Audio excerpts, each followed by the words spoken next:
Hello, everyone. What is going on? My name is Timpedia, and welcome back to the TNT podcast after an insanely long delay. We're back. It's been a hot minute, but we've got a couple things we want to cover for probably our last news one of the year, and then we'll probably I think at this point we're just going to have our best of the year episode, and then we're done with 2025, guys. Isn't that crazy? Whoa. Whoa. But who are these guys on my left? Friedman, also known as Andrew, but mostly known as Friedman. Whoa, that spike in the middle there was what? Why? What did it do? Did you lean in or something right at the right in the middle there? No, I paused dramatically, and okay. I opened up from silence to noise again. It sure did. And then on my right, It's a salty spittoon, just Tyler. I was trying to peek there. Wow. Been salty spittoon. You know, when Freeman listens back to this episode, he's going to really hate the audio. That's for sure. He's going to hate it. Dude, I've hated listening to the audio for the last couple episodes. I have yet to get sound dampening to this corner of the room I'm reflecting audio in. Oh yeah, we never went in on our order of soundproofing together, Freeman. We were going to do do that bulk order together. We still need to. Just buy like $1,000 for the soundproofing to share between the two offices. Just to get people to think I live in a crazy house with the amount of padding I have on my walls. I mean, you kind of need it, but... Speaking of crazy, you know what's crazy, boys? Halo coming to PlayStation. Oh, the console wars have finally ended. No, not finally. They were... never mind, we're not doing this again. We're not doing this again. Do we need to have the argument about 360 versus PS3 and who gets Metal Gear Acid first? It's not an argument. There's one winner and one loser, and history likes to say that one won when it's really been the other one was really always the winner. Consumers who are losing this. Also true. I was about to say we're the losers. We are all losing because boy, Halo Campaign Evolved doesn't look good. I'm gonna come out front and say it. I think it looks actively bad. I don't look bad. Do you think? Yes. I know there's been a lot of things lately where we don't have it in the news, but there's a Deus Ex remake coming out that was announced, and the original art director went, "Yo, why did they destroy our art direction with just generic whateverness?" I kind of feel that way when I look at Halo. I think Master Chief Collection was a great modernization of the original, and this just looks like it's how can we make this look like the prettiest Halo game has ever existed? And it's just particle effects everywhere and over design and too much. You love graphics, right? I'm tired of it, man. I mean, all they did was like slap it like, yo, it looks nice, right? It's like you just used Unreal 5. Yeah. Who cares? Like, I don't care. Everybody's using Unreal 5. I also don't get the point. Like, okay, so we also don't have this in the news about Halo Infinite getting its final content release ever after 4 years. We still haven't done our LP. We still never did our LP since Co-op came out like 3 years ago. But which we should eventually, actually. But I mean, the boat kind of. I mean, I'll still do it, but I'm just saying we could have done this way cheaper. Why? Because Game Pass is like $20 now. Oh, I mean, I'm saying the game I think will just get cheap enough that we could eventually buy Infinite for less than a month of Game Pass. Oh yeah, you're probably eventually, yeah. And then we'd actually own it. Do I really want to though? That's a fair point. But all I was going to say is, what is the point of this? What does doing another remake of Halo 1 accomplish?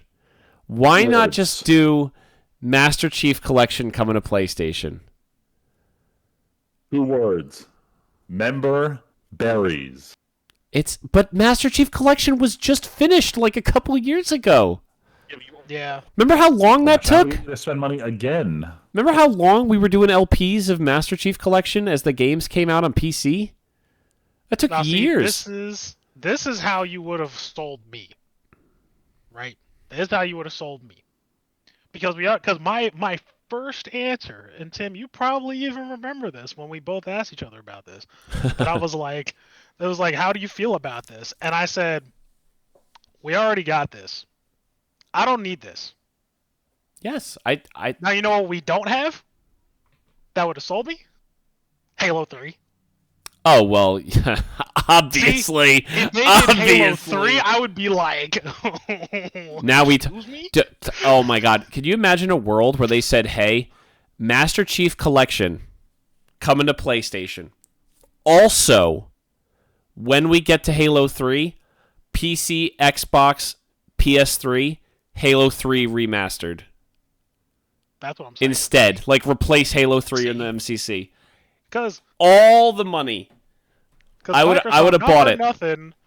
If you remember, not 7 years ago now, Capcom did this thing where, they're like, oh hey, let's remake the Resident Evil games. Oh, should we remake Resident Evil 1? Nah, we already have that. Yes. So let's just keep going. Yes. And guess See now, what? okay, that was the right play. No, actually, Tyler, you bring up an interesting point. I think you could remake Resident Evil 1 again because it's a remake, not a remaster.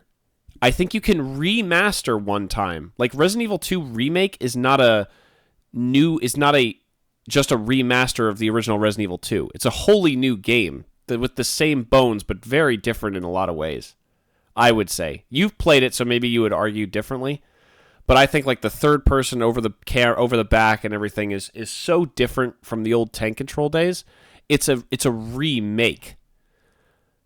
I would say that this is just a second remaster, and that is worthless. Yes. I think a Halo 3 remaster would be incredible. I think some of the models in Halo 3 have always looked bad in my mind. I think of Johnson's face in cutscenes. Usually doesn't look very good. He has very big bug eyes all the time. I would have honestly taken his Halo 2 yes, isolated. He looked better in Halo 2. I'd be like, fine. Take the. But actually, that's the perfect case of the old pixelated version actually conveying better. Yes. This is another tangent. I haven't watched it yet, but I watched some YouTube shorts. No Clip. They are doing a documentary on Disco Elysium right now. And they put out a clip where they interviewed the art director, and they went, what are your influences? And he went to all these 90s games, where it's very... I think of that era as the era where you had to be deliberate with your art design. And now you don't have to be deliberate at all. It's just throw everything at the wall because we could technically do anything. That's what I meant at the very beginning of this about Halo, Halo Campaign Evolved. Just looking like a pretty version with none of the... you think about the colors being so defined between the different versions of grunts and elites and jackals and everything. And now you look at the new one, you're like, there's so much going on. What does color even mean anymore? Color doesn't mean anything. And I just think of how there was so much to be done with so little, and now it's like all that's just gone. It's just technically make it pretty. Oh, these are too different. It would never actually be that different. In a real military, you wouldn't have your elite be a big red guy. You'd have him be another shade of blue or something, so that you couldn't get picked. And then we got to ruin it. Yeah, well, guess what? That's fucking stupid. No. It is. It is. Yeah. But I maybe that's not it, but I'm just so disappointed by this. I don't see any value add. I think maybe when this comes out, Tyler, what we should do is do another playthrough of Master Chief Collection. Yeah, the run again. See if we can one day it. Let's take a day off work, Tyler. The day Halo comes out, and be like, oh, we're doing we're doing Halo. We're doing Halo. We're doing yeah.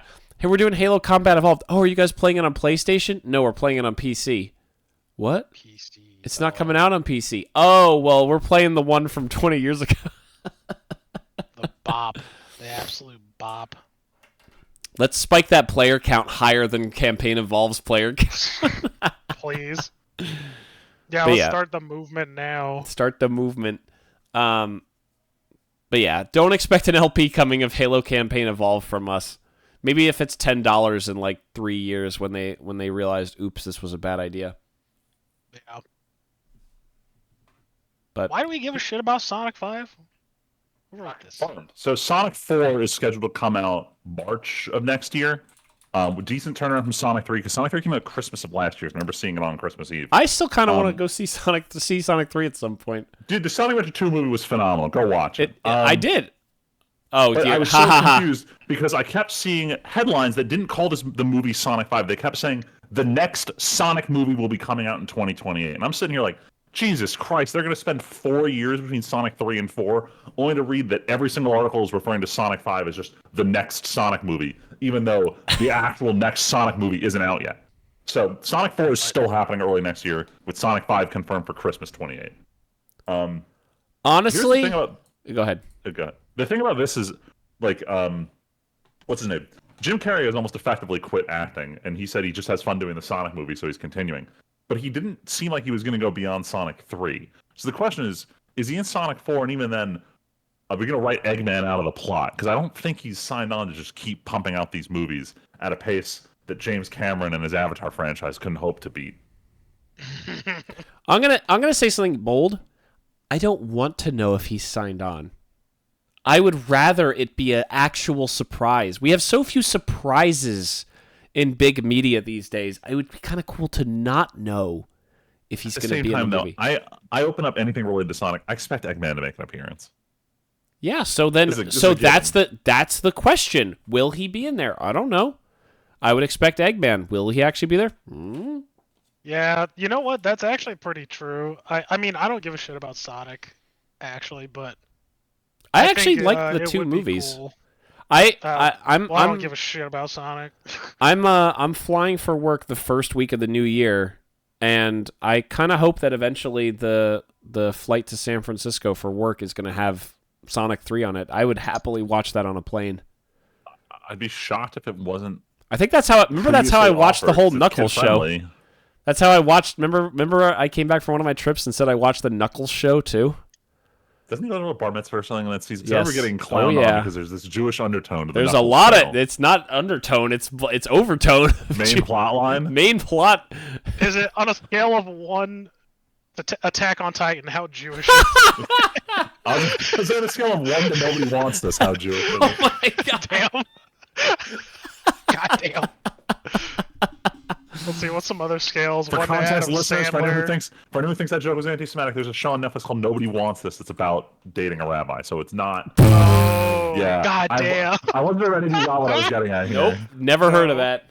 It's a great show. Sounds like a show that a certain demographic would know about over everybody else. Look, it's... No, What are you trying to say? Yeah, what are you trying to say? What are you trying to say? Freeman knows about it for a reason. Okay, as long as it's not know about I it. don't care. Yeah, I'm saying that's what you're getting at. Yes. Yes. What? What? No, people. yeah. I thought you were implying some way more heinous, like people with shit taste watch this show or something. No, it's people who are Jewish know about the Jewish show on Netflix. I was about to say some heinous shit. Never mind. I'm not gonna say anything. I forget where I'm at. See, it's really difficult sometimes because, like, sometimes you know me in real life. I just say it as easily as I breathe, so I gotta watch myself. You know who also got to watch themselves? Gabe. Because he fat as fuck. Wow, that's not what I was getting at, but jeez. Dude, you're not gonna enjoy that $1 trillion if you're gonna die. What do you mean? Hasn't he been enjoying it for like 20 years? In the office in years. I was gonna say he's out on his private island in New Zealand. Yeah, he just bought that boat. You guys hear about that boat? Like, isn't it like his 5th giant yacht? It's like a mega yacht. Yeah, well... Apparently he bought the company... Yeah, he bought a yacht company because he buys so many yachts. He's like, I need a yacht... I need to own the yacht company. Bruh. I wish I had that much fucking money. You know what? He's taking the same approach to Steam. He doesn't want to buy a computer somewhere else. He wants his company to make his computer for him. Okay, we're talking about the GabeCube. But yeah. I do want to say... There's other news lately about with all the AI stuff showing up in gaming about how Steam insists on having the tag that developers have to put on that says "made with AI." And there's all these calls from like Epic Game Store being like, "No, you can do whatever you want. We don't have to we don't disclose anything. We think it's dumb that Steam makes you do this." It's like Steam is like everyone memes about, billionaires having too much money and all this stuff. It's always a big thing. But legitimately, Valve has been so pro-consumer in so many ways for such a long time. Genuinely everyone at Valve deserves to like be those people who have the mega yachts. Like Gabe deserves to be able to just live on a boat and do whatever he wants. I'd say that it's Steam, but it's a testament to the fact that Steam is, say with me, folks, privately owned. Yes. Which means they don't have to make the objectively correct financial decision in terms of the next quarterly earnings report. They can have a bold strategy that spans years or do something that may not pay off because they have the agency to do it without getting sued. Like the other times they've done hardware before they did the Steam Deck. Yeah, the OG Steam machines. The OG Steam machines and the OG controller. We looked it up too, like some of my friends and I, we looked up like on average, and it's like, because it's like, oh hey, like, oh well, if Gabe's making this much, like how much is everybody else making? And it's like, apparently everybody's making like a lot of money. But they're only a company of like what, 300, 400 people? They're not a big company. If you gotta imagine the gaming ecosystem. Yeah. But I think of things like when Steam started doing refunds on games. That was crazy. Everyone was like, oh my god, a digital good offering a refund for a game? And it's not even like barely any questions asked. It's like, oh, you played it for this Did you play it for an hour? Here's a refund. Whatever. Yeah. Cool. And their customer service is very responsive too. Like their customer satisfaction is that's what I'm saying. I'm like, you know what, Gabe? You know what? Buy 3, buy 5 this year. Go for it. Go for it, buddy. Go for it. No, but we should actually talk about the Steam machine. So Steam announced that they are doing another Steam PC with a new Steam controller also. Yeah. On top of it, they also have a new VR headset that I think the interesting part about this is it has a wireless standalone mode, and everyone was like, oh, great, the latency is going to suck. Valve is using this new system where it tracks what part of the screen your pupil is staring at and renders only the part that's in your immediate line of sight at the highest resolution, and then scales off to keep wireless performance on a headset. Whoa. So I just want to throw that out there, because at first I was not amused by this headset announcement, and then I looked into like what's the deal with it, and I was like, holy shit, this sounds kind of cool. Too bad I wear glasses. So it's like some more advanced Tobii eye tracking bullshit, it sounds like. Yeah, but it allows them to have to render less to send to you, which means you get improved performance, but from your eye's perspective, you still see the highest resolution available. Yeah, no, I think it's really the way cool. the eye works. I think it's really cool. I like this. Yeah, one of the big pain points I think everyone's kind of hung up on is that when the GabeCube launches, it's not going to be priced like a console. I was watching, I think it was Linus Tech Tips had a bit on this where the problem is at its core, this thing is just a Linux desktop. If you underprice it with the idea about getting more money back on game sales, people are going to buy this not as a game console. They're just going to buy it as a discounted computer, and you're going to start losing money. So they can't afford to price it like a PlayStation, where it's a loss leader because they know they'll make money on games. They have to charge full price for this. So people are going to get a little bit of sticker shock when they see what a mid-range gaming computer looks like. Yeah, I think it's only going to really appeal to like people like us that have like a good use case for it, or someone who is looking for, like you said, for like a mid-range computer. The only thing is that the compatibility is going to be a thing. It has gotten worlds better to the point where I'm like, I'm going to switch my computer at some point to it being a Linux computer, like my actual main computer. But like, there's still some pockets of like questionable or like iffy compatibility issues. Yeah, I mean, with the timing on this. So prior to this, I think it was like 2 weeks before the announcement, Microsoft has their first official hard deadline saying, you got to get off Windows 10 right now. Switch to 11. It's the future. It's better. Please, everyone convert. Security updates are off. So everyone starts converting. Everyone starts seeing problems. Everyone's shitting on Windows 11. Windows 11 has like 2 different vulnerabilities in a week. So Microsoft's got poo-poo on their head, and Valve comes out and says, hey, we're going even further in on Linux desktop gaming. Who's in? And now you're seeing a lot of people saying, okay, cool. Do I get off Microsoft now that Steam is giving us the option to play games without Windows? Somewhat more seriously. Yes. Guys, listeners, as somebody who helps assist in managing computers, I'm telling you, Windows 11 ain't it, fam. At least not now. Dude, it's just fucking bad. I switched to a Mac now. Whoa. Like, before I was big Mac hater, and ever since, like, my coworker and I, like, big Mac haters, and, like, we manage Macs specifically for, like, this, like, small number that we have, and him and I just decided to change one day, and we haven't gone back. Oh, yeah. That's wild. It is crazy. It's actually crazy. Look, I don't want to turn this into a Microsoft bitch fest, but I right-clicked on a file today and saw they removed delete from the quick menu. They removed rename from the quick menu, and I paused and I said, "What the fuck is going on?"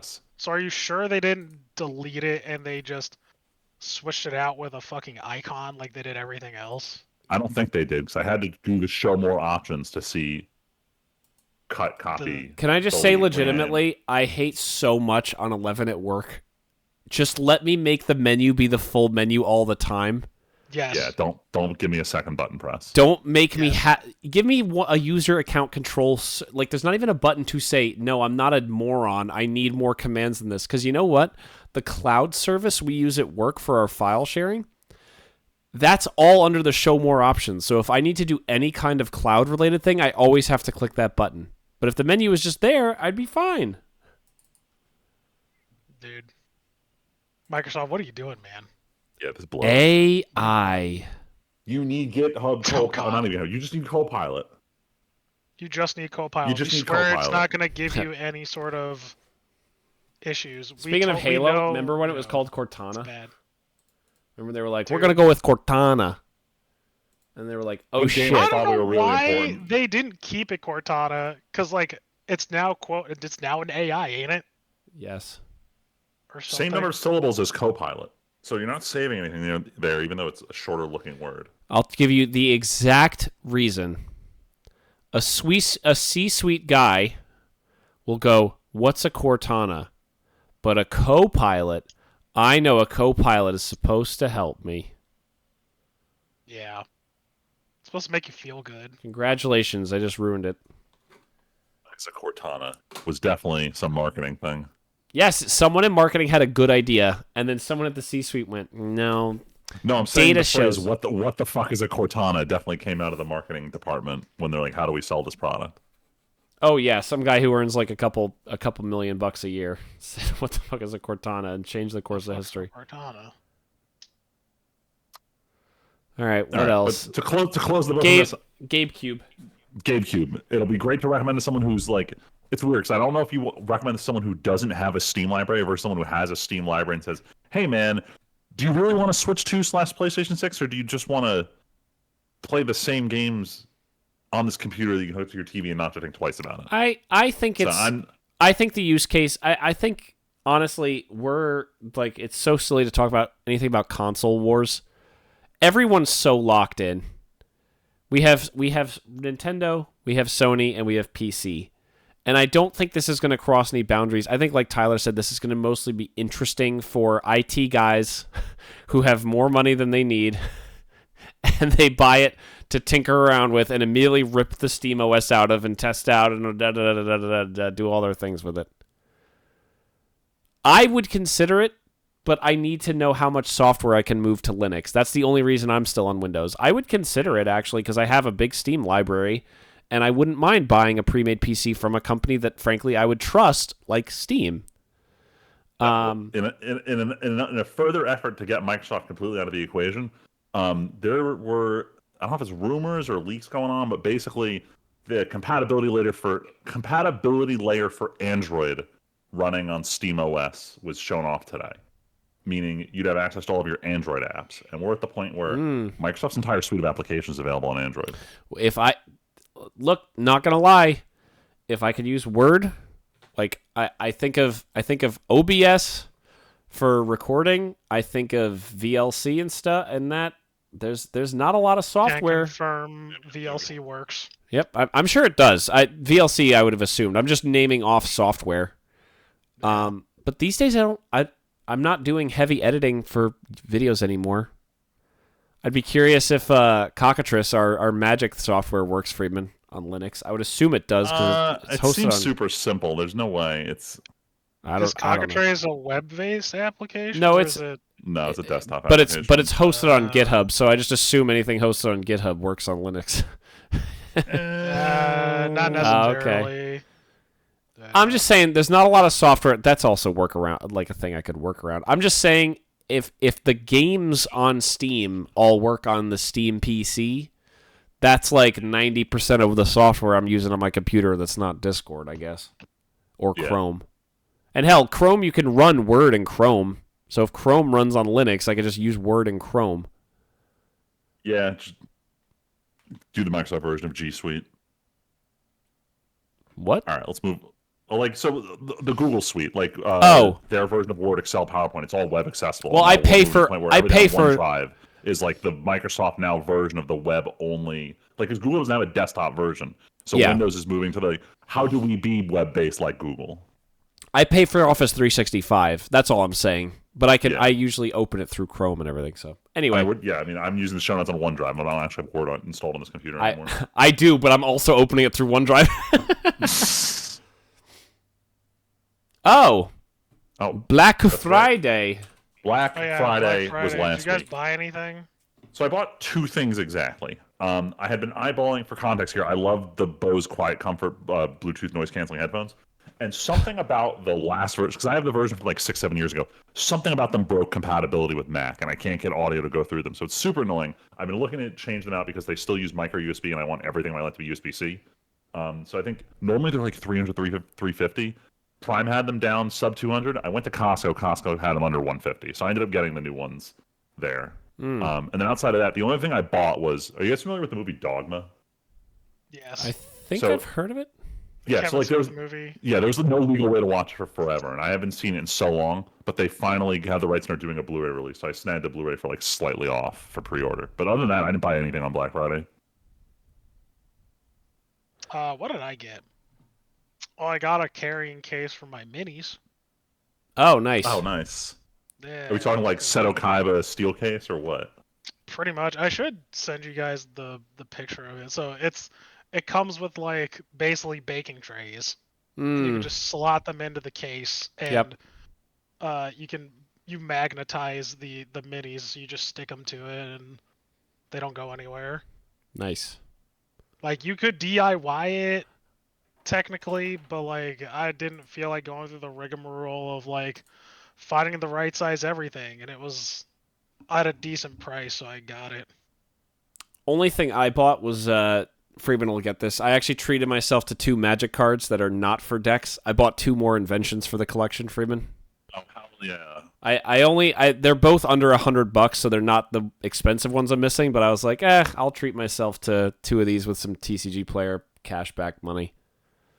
I was actually tempted, I'll tell you guys this also, because I was telling Val this earlier.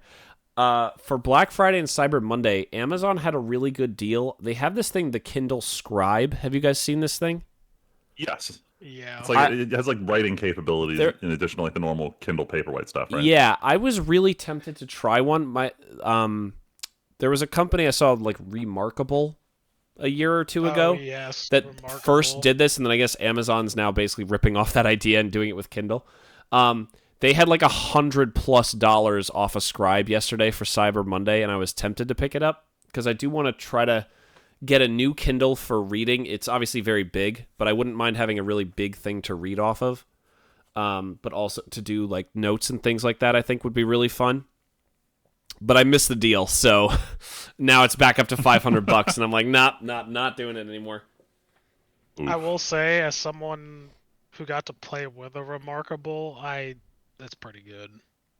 It's a super cool concept because I love taking paper notes, but I just wish I had a way to like keep them digitally. I always like leave notebooks places or don't want to.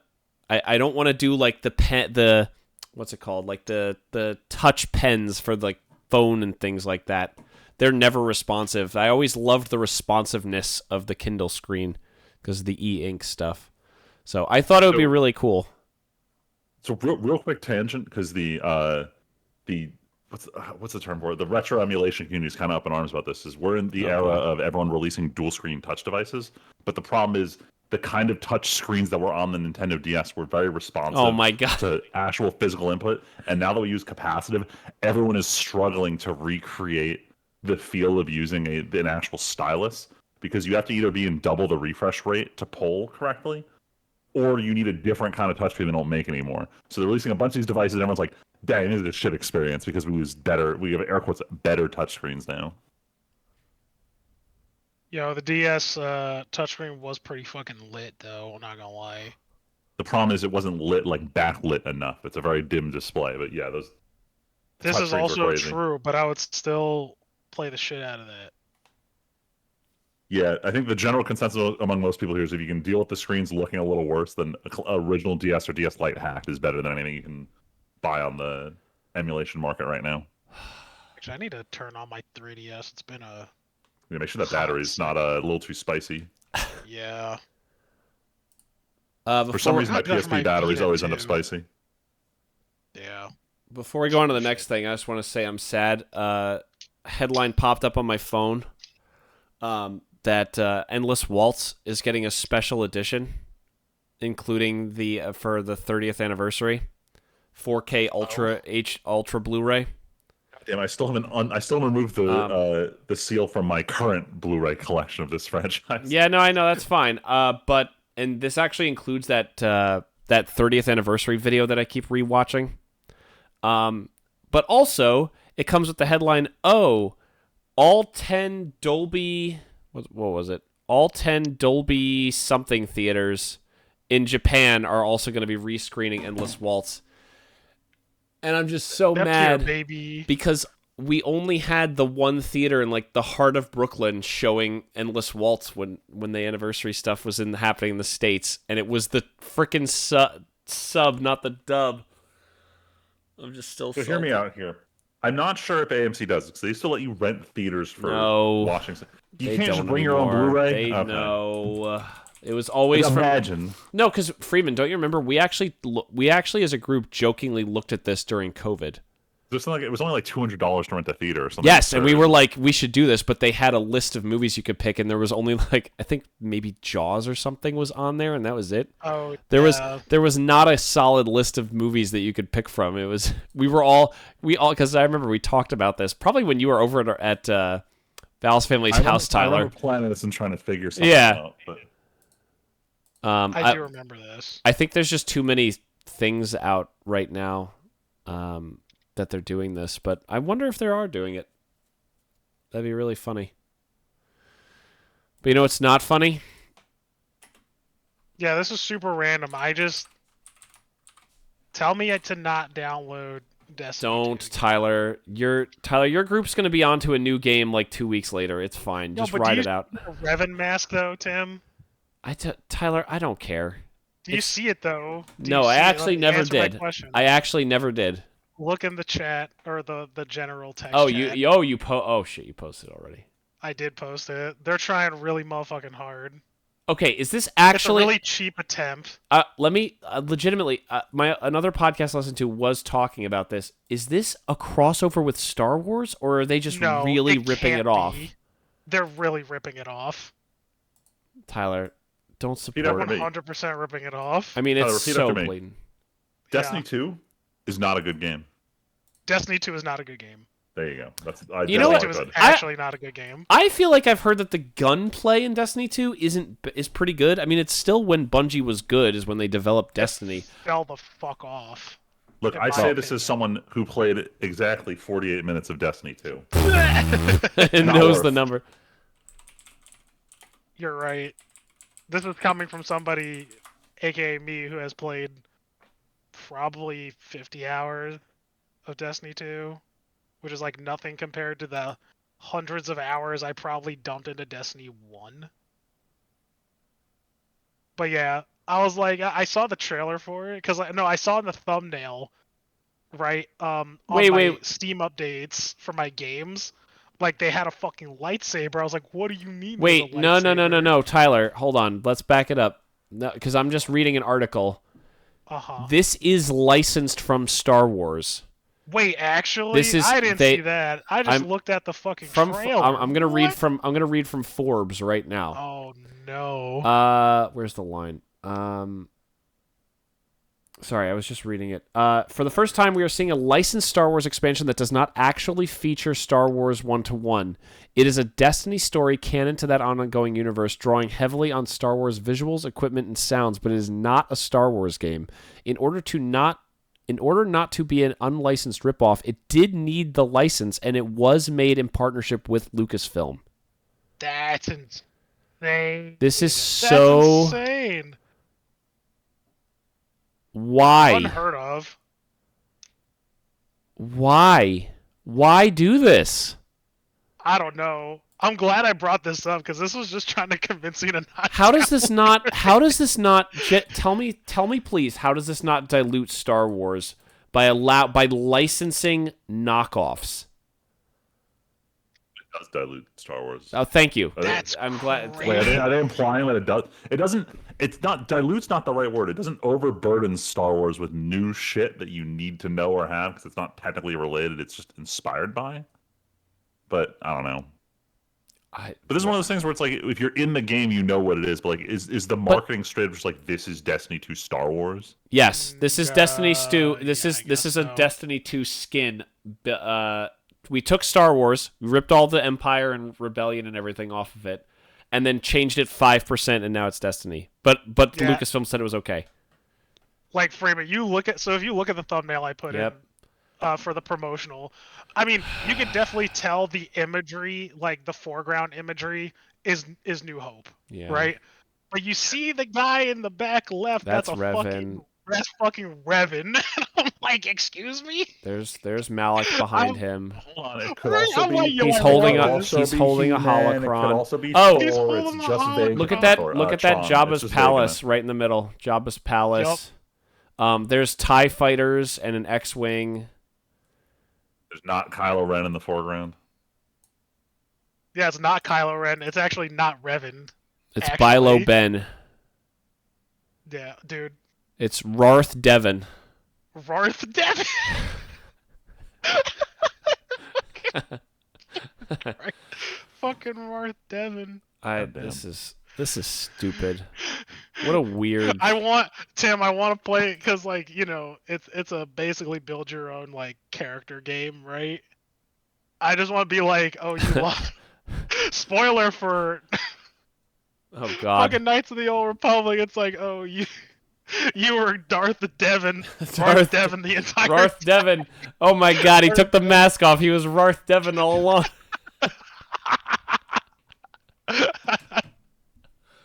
I can't. Oh fuck! I'm not. When Mastila and Darth, or Marth crashed down on Darius, we never would have suspected that they were hanging out with Rarth Devon the whole time. That's crazy. Fuck. Dude. Fuck this game. Stupid. I was never going to play Destiny. Now I'm super never. Also, actually, Cool, hold on. It looks cool as fuck. You know what the other problem is? What? When was the last Star Wars game? Outlaws? God. I think it was Star Wars Remember Outlaws. when we were going to get 2 or 3 big Star Wars games a year? Where's EA with the next Battlefront? It's oh God. Oh yeah, Star Wars Outlaws was, I think, the last game. Now I'm looking it up live. I'm Googling it It's also. an upcoming one. Who cares?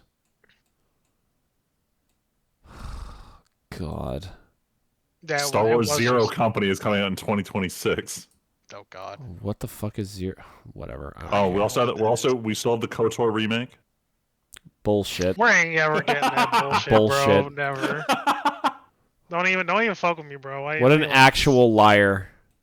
Right, what an actual liar. They booed him because he spoke known lies. No known lies. Freeman the actual liar. Anyway, speaking of people not playing video games, Yeah, sure. this one's funny. So, Sega is having an issue with the new Sonic Racing, where I believe Everybody's sales aren't meeting supersonic. And the general Sorry. consensus is they're going around trying to figure out why are gamers not buying our product, because it's not that they're disinterested, it's that they know that Sega has a pattern of we come out with game and then 9 to 12 months later we come out with game with extra content for the same price you just paid. This happened with Sonic X Shadow Generations. This happened with every single Persona game they've ever released in the history of forever. And now they're like, we're aware that gamers are knowledgeable of what's going on here, and they don't like that we're going to release a definitive edition later, so they're just not buying our games outright. So the question is whether Sega is going to start doing something along the lines of, we're going to have a definitive edition, but you can pay not like a smaller amount to upgrade into it versus having to repurchase it. Mm-hmm. I, for one, am guilty of playing Persona 5 and then buying Persona 5 Royal at a later time, where the actual content of Royal was not worth the full sticker price of a game, whereas I would have spent $20 on it. And they sort of did this with, and their justification was, we did it on the Persona 3 remake, we released the game, and then we released the DLC completing the game later. And it's like, yeah, but you fuckers didn't put it into the remake. You didn't need to have DLC. There didn't need to be a definitive edition of your remake. The remake is a definitive edition. And they're just like hands in the air like, well, we don't know. We tried. So Sega's aware of the issue. They don't know what they want to do because they're very much in the mindset of, we developed this game. We should still be able to keep developing for it. But they don't price it like that. Like, they don't price it like it's DLC. I kind of wish they did. I would really like to play Sonic X Shadow Generations, but I can't justify purchasing it when I had previously bought Sonic Generations on sale like a year before that. But we'll see if Sega makes any changes. I think this is I mean, coming as someone who likes to think they would hold out to buy this, I think it is funny that companies, I feel like we are in the era. Oh, I'm hearing myself through Freeman again. It's okay. That lean. I feel like we're in this era where even the average Joe is getting pinched enough where they're like, hey, maybe I don't have to buy the new Call of Duty on release. Like, yes, GTA 6 is going to earn all the money when that game someday comes out, but most games, people are holding out and waiting, and they know that there's going to be discounts on it before too long, and they know that there's going to be these re-releases, especially with Sega, and companies are coming to the point of like, oh, our things are having longer tails because people need to wait for deals because people just don't have as much money anymore. Yeah. What do we do about this? Not to turn this into a political podcast, but let's go. Do you know that the top 10% of earners constitute 57% of the United States economy? Yep. Spending, buying, purchasing. We're seeing that the bottom earners like us we're just not going to get accounted for anymore. How dare you put me down that? No, I'm kidding. Statistically? Yes. Statistically, obviously. We're on the bottom. Yes, we are. Yeah, I'm poor as shit, bro. Yeah, that's why I gotta wait for these Steam sales. Which, by the way, there was almost like, it may just be a case that I already own all the good games that were on sale, but I feel like there's nothing on sale during the Steam sale. Freeman, you already answered your own question. You own every game you care about. Yeah, because I was like, what's on sale? It's like, actually, I don't know. They don't show me what games I own are on sale. Yeah, wait, I did buy a game. I did too. Go ahead, Tyler. What'd you get? I bought Oblivion remake for Michelle. Yes. Yeah. I've fallen off playing it because Val and I haven't had any gaming time recently, but I'm always a fan of people buying things that involve the name Oblivion. Technically, I did buy Shadow of Mordor because it was like $5. Good game. Good game. Good game. Hold up. Can I tangent for a second? Oh boy. Go for it. Even though should technically go on the games list that I played, I DNF'd that game 2 weeks ago. Really? I did. All right, wow. Before we move on, I want to follow up on this. Wait, so what happened? What did you not like about it? I don't know. I know almost nothing about the game, but what do you not like about it? So I did play this for how many hours? 3 hours straight. So almost 3 hours. Mind you, I was up at 3 o'clock in the morning because something is wrong with me. Oh boy. Mentally.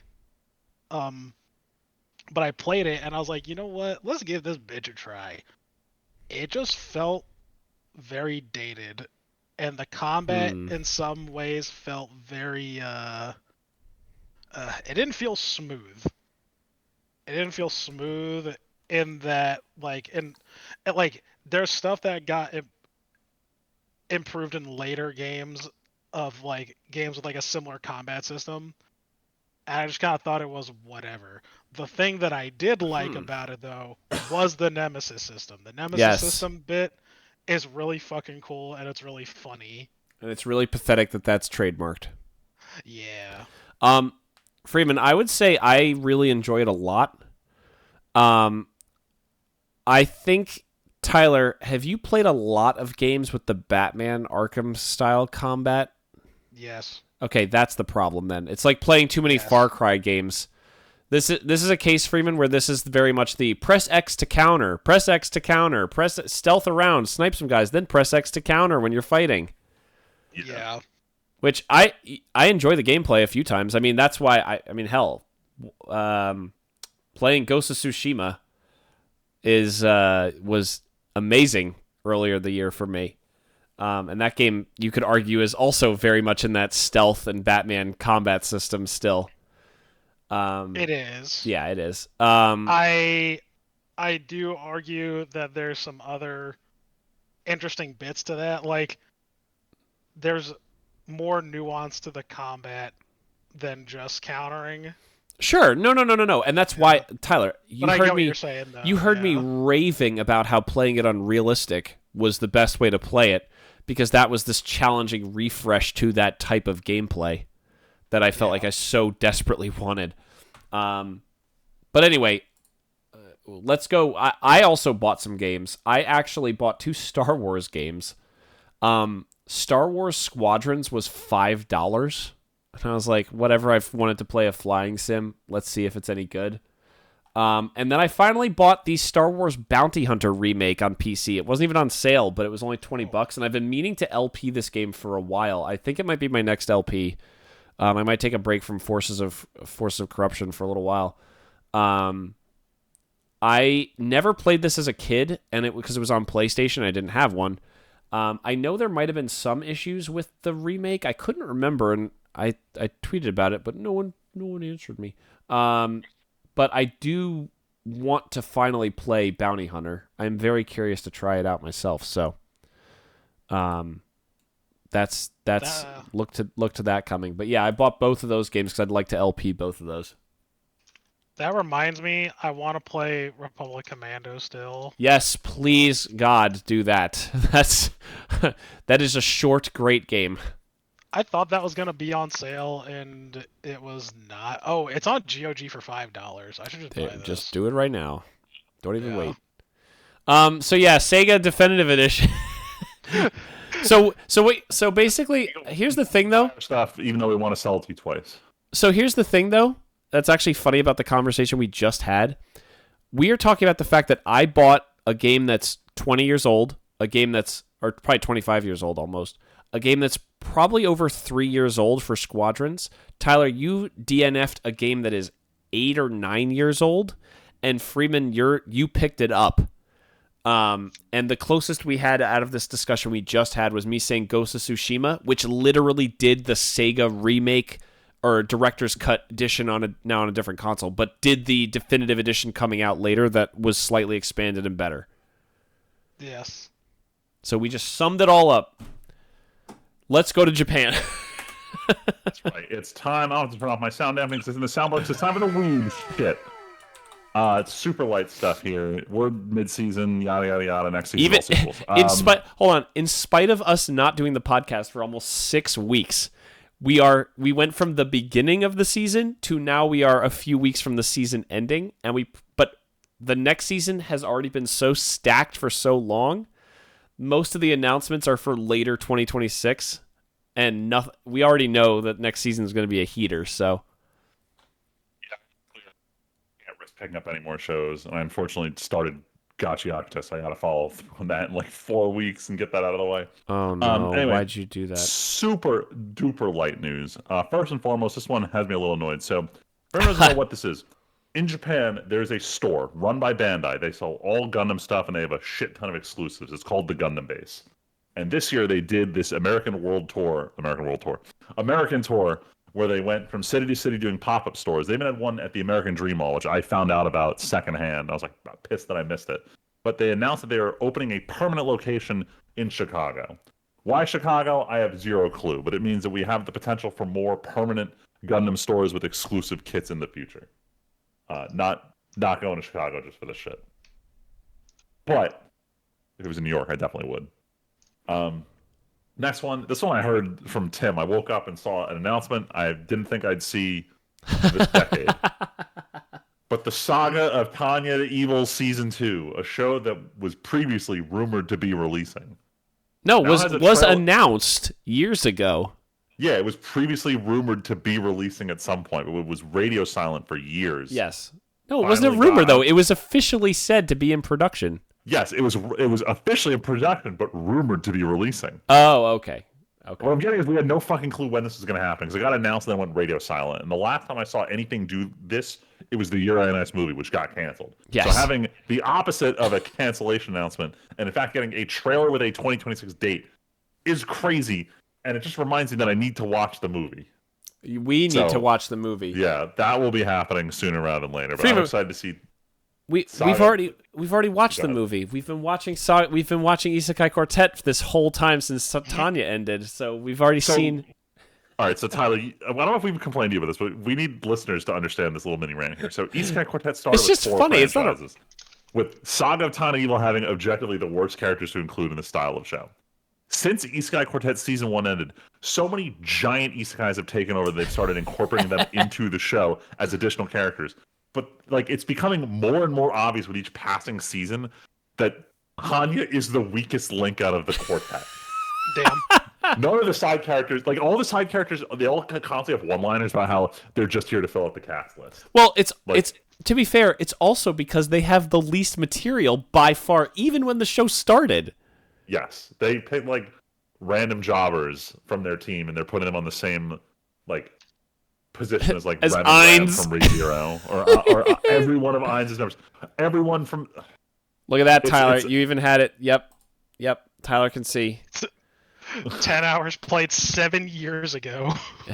Hey man, that 10 hours was probably an entire play. That might have been the LP 7 years ago for Republic Commando. Damn. Sorry, not to derail, Freeman. It's just everybody listening. Well, Tyler sent a screenshot of him buying Republic Commando, and the top of his activity is only me playing it 7 years ago for 10 hours. Anyway, next thing that happened. This one was goofy because it wasn't an anime announcement. It was just a global trend. So some guy on Twitter posts a drawing he did a free run saying, God. I don't know how to do this angle. What the fuck am I supposed to do? And he posts this like shitty drawing of free run looking up to the left. And this image has ascended into meme status next to that one doodle of Sasuke with a really long nose. Because every artist all over the world is like, let me take a crack at this. With the talented ones posting really great artwork of free run doing the angle. And a lot of people going, holy shit, why can't I draw this angle either? So it was a really fun week on the internet watching everyone constantly drawing free run looking up to the left with varying degrees of success. And now this has become like the poster child for learn how to draw. So all in all, fun stuff on anime Twitter this week. All right. What's this next one, Tim? Because I have no clue what's going on here. Oh God. No, this is. Or Tyler. I was gonna say I don't remember that. I didn't put this. Tyler running a story on the Weeb show. What is this? Yeah, I did. It's so Assassin's Creed, the new one, because in their infinite wisdom, being in Japan, they're like, hey, what if like we did a crossover with Attack on Titan? What? To see this, what is going on here? What? You gotta look at it. It's pretty impressive. Oh my God! What the fuck? It looks so bad. What the hell? Oh my God! The this? first thing it comes up is a Reddit link of a screenshot. What? Oh my God! Okay, genuinely. Well, okay. So this is not This is not a new Assassin's Creed game. This is Shadows from last year getting content. Yes, it's Shadows. Because I was like, I did not know there was an Assassin's Creed game coming out this year. Sorry, I was not clear on that. Yeah, no. Also DLC. If you Google Assassin's Creed Attack on Titan, and go to click on the official Ubisoft link, it's a 404 error. The page doesn't exist. Yo, I imagine because I think it got review bombed to shit, actually. But also, it's probably garbage. So why the fuck would you do this? It looks uniforms terrible. look so out of place. Not like the outfit looks cool in motion, but it looks so out of place in every story cutscene I'm skimming through here. What the fuck? But yeah, I wanted to bring that up because I'm like, one, why is this a thing? Two, Attack on Titan's been. What? Wait, can you hear me? Yeah, we hear you. Did your internet sorry, just flicker? My connection was being weird. Yeah, like it always does. And also like, Attack on Titan hasn't been a thing for a bit, so I'm surprised we're seeing Tyler. content. Tyler, we're gonna go back to the C-suite thing again. Oh. Guys, we need to get more content out of Japan because we're not putting out a new Assassin's Creed game next year. What do we know that's from what do we know about Japan? Well, my kid likes this thing called an anime. It's called Attack on Titan. He was talking about that years ago when I last saw him in person. Let's get that. Let's get that. Yeah, that's exactly what it is. Yeah. Someone went to, or some marketing VP of marketing went to Twitter and went, what is trending Lifetime from Japan? Because it's not recent. What is Lifetime the biggest cultural things tied to Japan? So Attack on Titan showed up big long term. This is big money. I feel like, which is bad because like they were already in hot water for not being in tune with like Japanese culture. Tyler, Ubisoft has been in hot water for like a decade now. I see what happened here. Assassin's Creed looked into having a manga created as a prequel to Assassin's Creed Shadows, and the company that picked it up was Kodansha, who's the publisher of Attack on Titan. Oh. So that's definitely how this got. So they went with the biggest thing. They went with the biggest IP Kodansha's had. Yeah, to try and link them together a little more cohesively, so that way they continue publishing shit through them. Is this an Adola link? Good lord. I'm not Adola burst here. No, see, Adola links were also the thing. Right now, shit. Freeman kept bringing that up, and now I've adopted the meme of just constantly throwing out Adola bursts whenever the word burst or link comes out. While we meme on this, they've finally gotten to the point where everybody knows what a fucking Adola burst is, so nobody asks anymore. But Shinra keeps asking if he's having an Adola link, so the meme is still alive and well. Jesus. Now it's just, do I have instead of, is this? Yeah. That's funny. It's like I'm trying to think of like the other anime equivalent of being like, is this a Kamehameha wave? Like. All right, anyway, we should do this last thing because we have a lot of watch and play on here. So I was so confused with this because we've seen this multiple times in trailers for every anime movie we've seen this year. But there's this movie coming out called Scarlet. Oh yeah, we've seen a lot. It's the same director who did he did the one Digimon movie, the R War game, which then became Summer Wars. He did The Girl Leapt Through Time. He did a bunch of other big movies that are kind of people put him on par with Makoto Shinkai kind of. And he's directing this movie called Scarlet, which is this not quite the same 3D CG we've seen in anime. He's really touting that it's different than what we've seen, but it is a CG, I think, anime original isekai-esque plotline, but it's way more about the fantasy world than the isekai part of it. Either way, it previously had a release date, and then I noticed the last time we saw it in trailers, it did not have a release date, and I was very confused by this. It was originally supposed to come out in December this year, and they pushed the release back to sometime in 2026, but the Japanese release is still I think it's still already released in Japan. I was going to say, I think the reason is because it released in Japan and it was reviewed really poorly. Oh, really? I know that they're still trying to get it up for considerations for movie awards in 2025, so they are still doing the most limited theatrical run they legally can to get it in consideration for awards this year, but it's not going to get a widespread release till next year. And I'm definitely curious about it. I'm wondering if they just don't have a dub ready, or they're going to release the subtitled version for consideration. No, I genuinely think this is tied to apparently Japan's reception has been quite poor. Interesting. I did not look into it. I was reading some stuff on Reddit the other day. Reading some stuff. Stuff. Some things.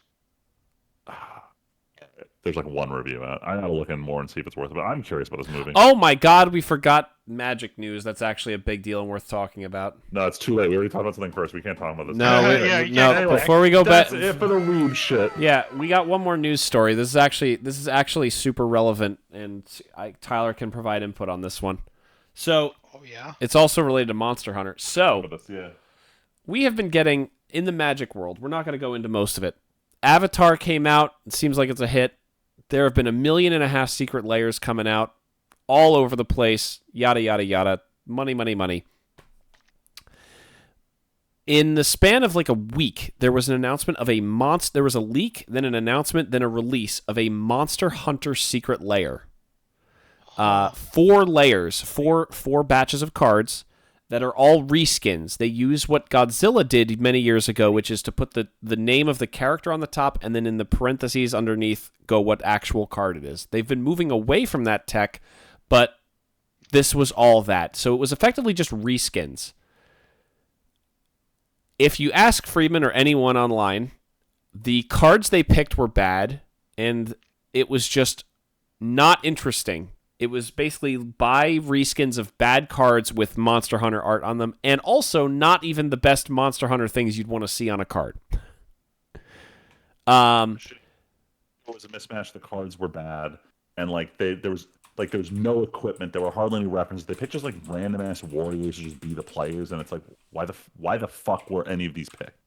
Yes. So, Wizards, however, did something unprecedented. The day of the launch came, and Wizards, instead of launching the secret layer, puts out an article going, "We missed the mark. We are going to cancel the secret layer and do a new one next year." Oh, what the fuck? This has never happened before, so that's why I wanted to bring it up as news. Say, that's crazy. Yes, in all the history of bad feedback of when Monster Hunter or when the first secret layer with Walking Dead, everybody ragged on with all these different secret layers and sets. Never have they actually canceled a product that they probably had ready to ship.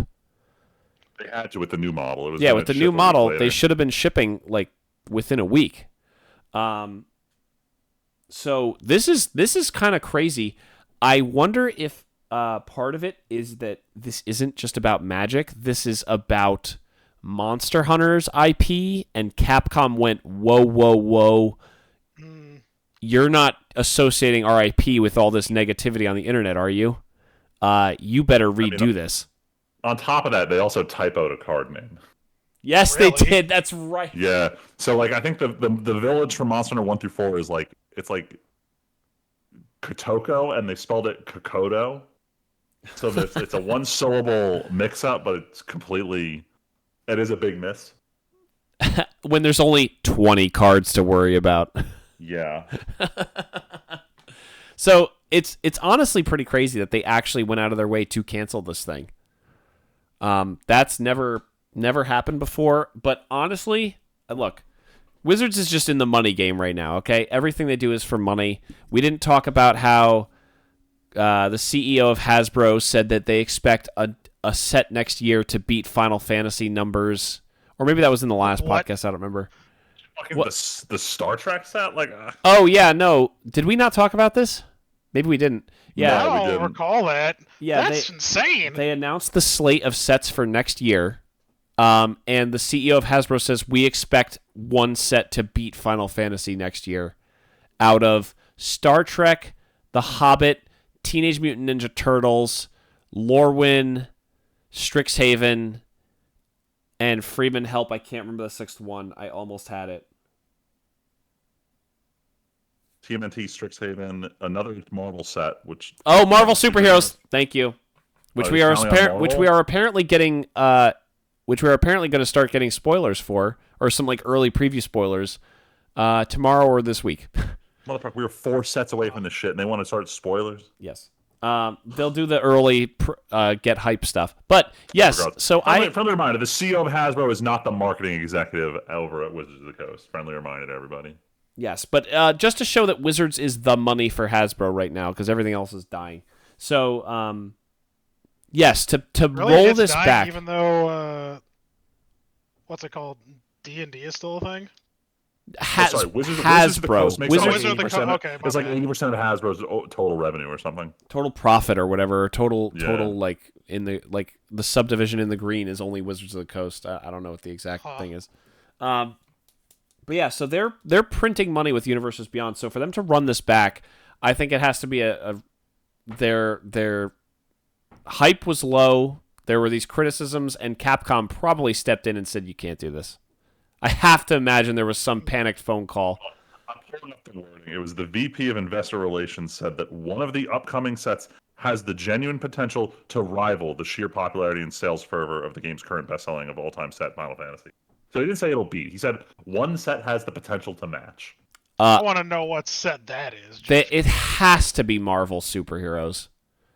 Was this before this was October 23rd. This is before they revealed TMNT? Who cares? TMNT was never going to do close.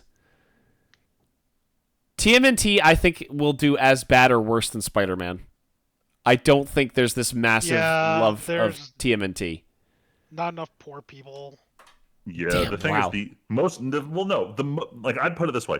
TMNT doesn't have the same kind of like you carry your love of it into adulthood like a lot of these other franchises do. A lot of like the active hype around TMNT is current 8-year-olds who like it.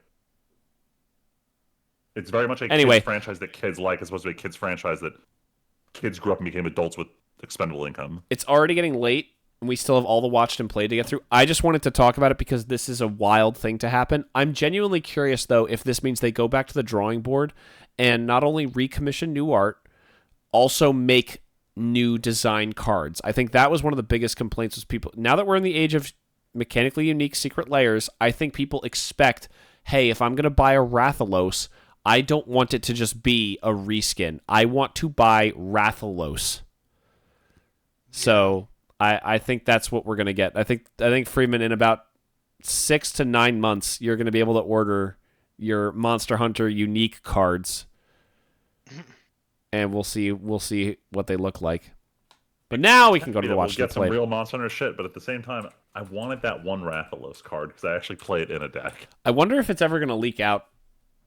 I mean, technically, they would have printed these cards. I know, that's what I mean. If anyone ever finds these things, they're like the holy grail of Magic. Yes, finds. this is the first in a very, very, very long time of things that were printed for Magic and didn't go out. So I have to imagine there's going to be a market for these. If they see the light of day. All right. But what did we watch and play?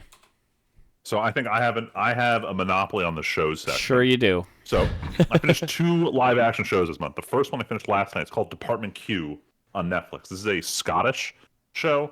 You're following this detective who him and his partner recently got shot. His partner's now disabled, and he's coming back to work, but he's very jaded. He's going through therapy. His son hates him, and the head of the government in Scotland is like, "Hey, we want to like bring up more confidence in the police academy. Police department? Can we reopen some closed cases to get some attention or some minor wins for us?" So the head of this local detective agency, who she's played by, I forget the actress name, but she played in Game of Thrones. She had the castle with the moon door. I forget what her name is. What's the fuck? One was like breastfeeding her son way too late. Yeah, I'm trying to remember what the hell that. The Tyrell? No. Mormont? No. I was just talking about fucking Game of Thrones too. Fuck me. What the fuck is his name? It's the one that Littlefinger steals and then they leave. The Vale. It's the people from the Vale. The Vale.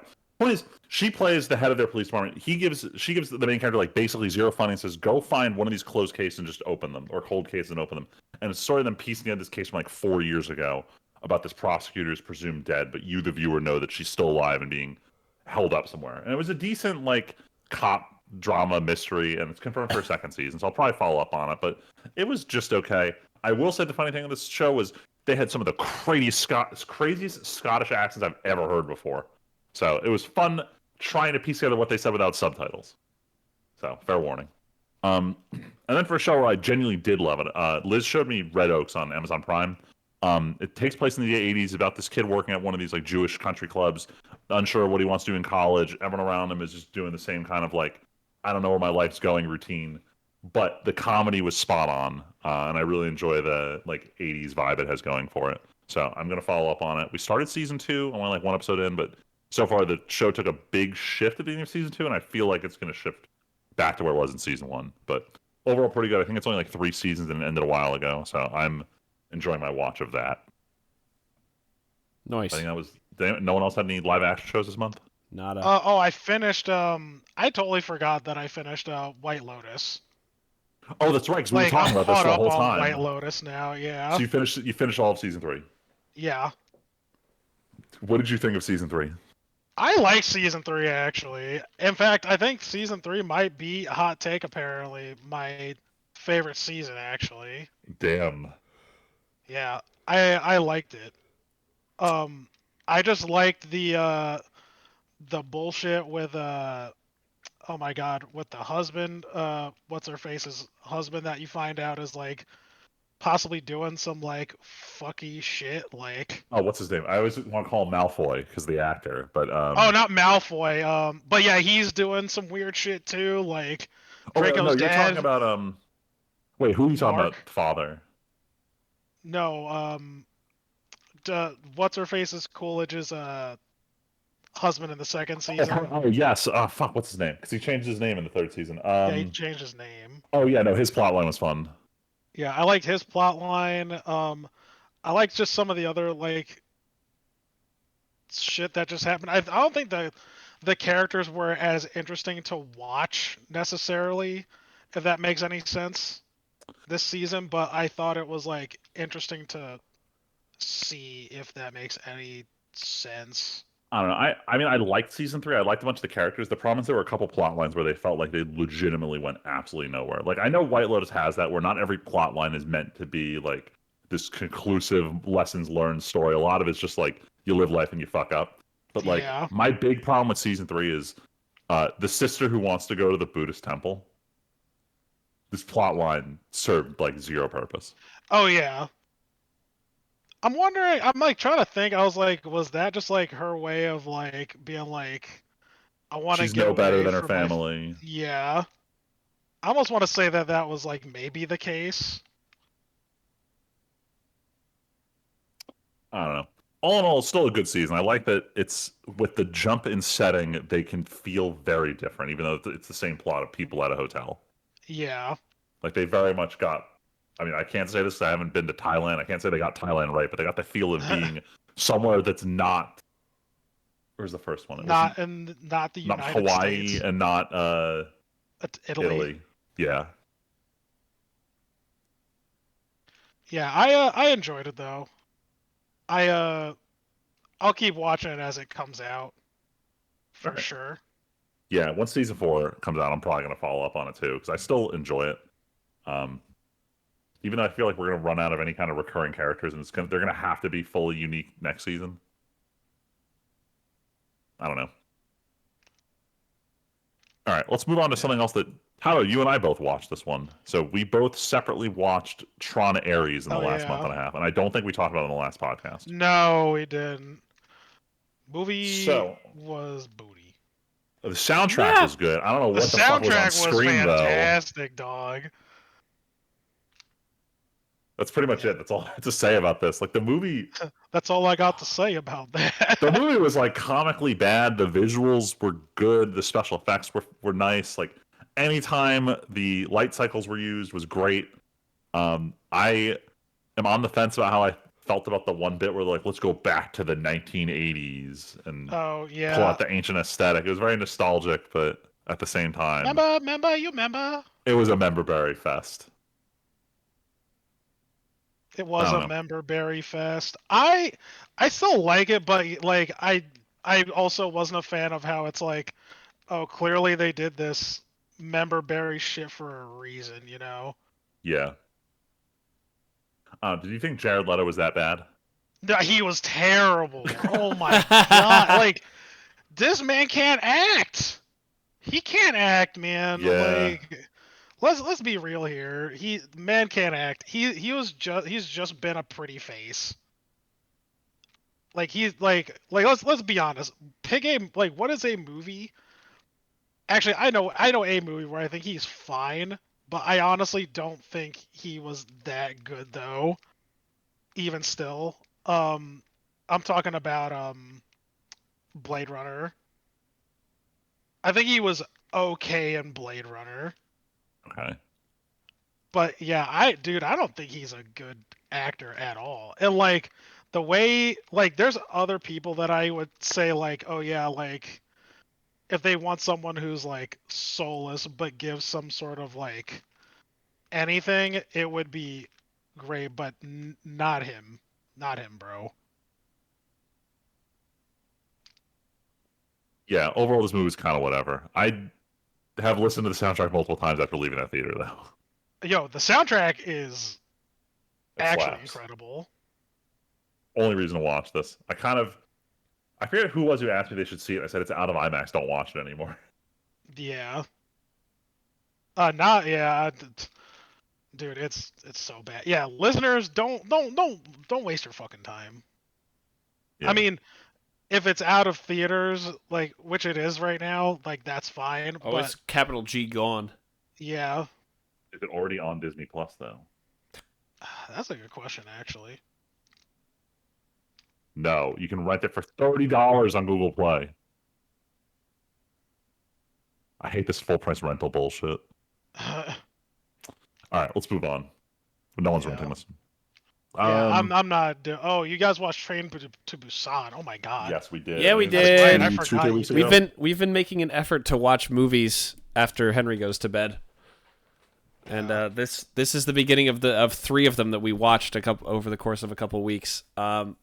This was the first time watch I think for you and me both, Freeman, right? I haven't seen it yet, but it's been on my ever since liking Parasite and everyone being like, "Yo, Train to Busan is the next big Korean flick you got to watch." It's just been on my list for a while. Gotta say it's Brought it up? refreshing Was to it go back Leslie to a who brought zombie. it up, or? No, it was it Leslie or Liz? I can't remember, Freeman. I thought it know. was Leslie. I could see how Might if have it been. was Leslie, cause It probably was.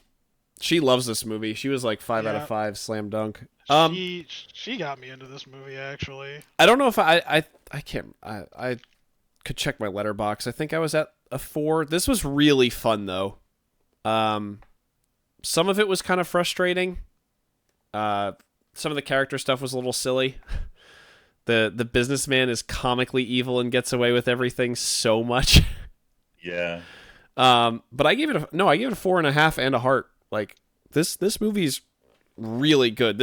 I can see why people said that this is like one of the best zombie movies that came out overall. Fast zombies are always way scarier than slow zombies.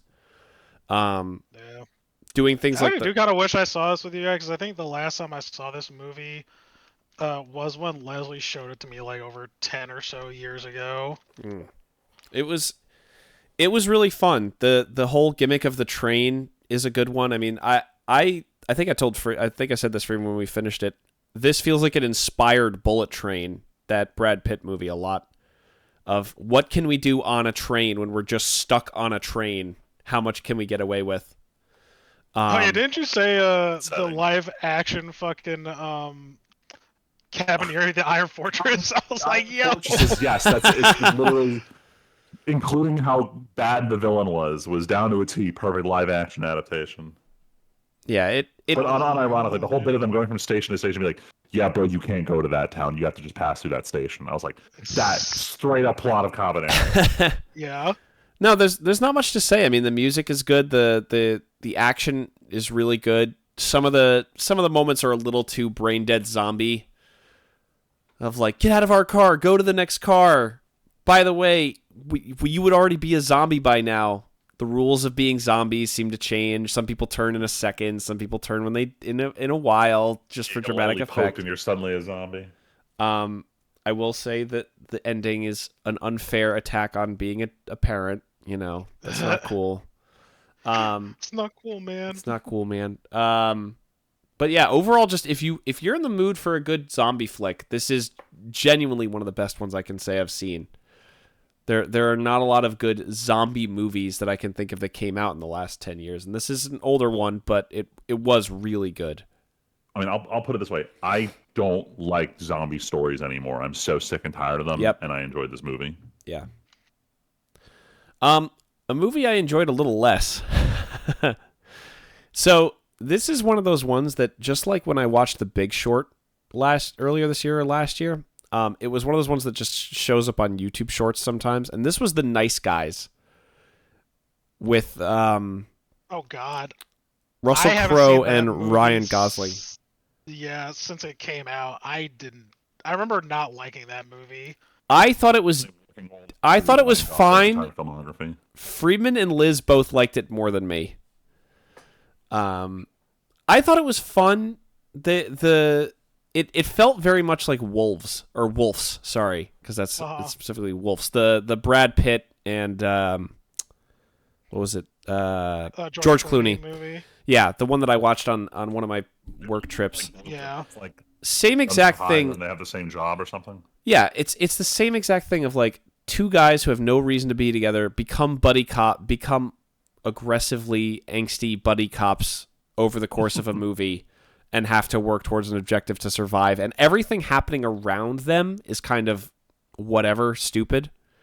But the actual dialogue between them and the charisma of the two leads kind of holds things together. I think Russell Crowe doing his accent and like this sleazy guy who with a code works pretty well. Ryan Gosling being kind of the investigator who's absolutely a piece of shit is pretty funny.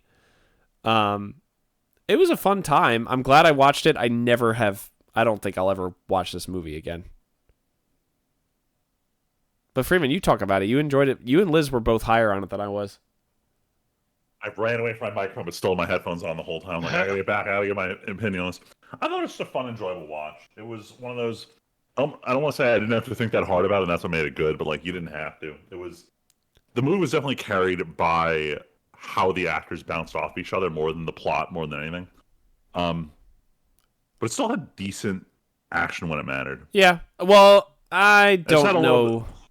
I think of they do the Star Wars, the problem where the villain has perfect aim except when it comes to the main characters, and then his aim is horrifically terrible.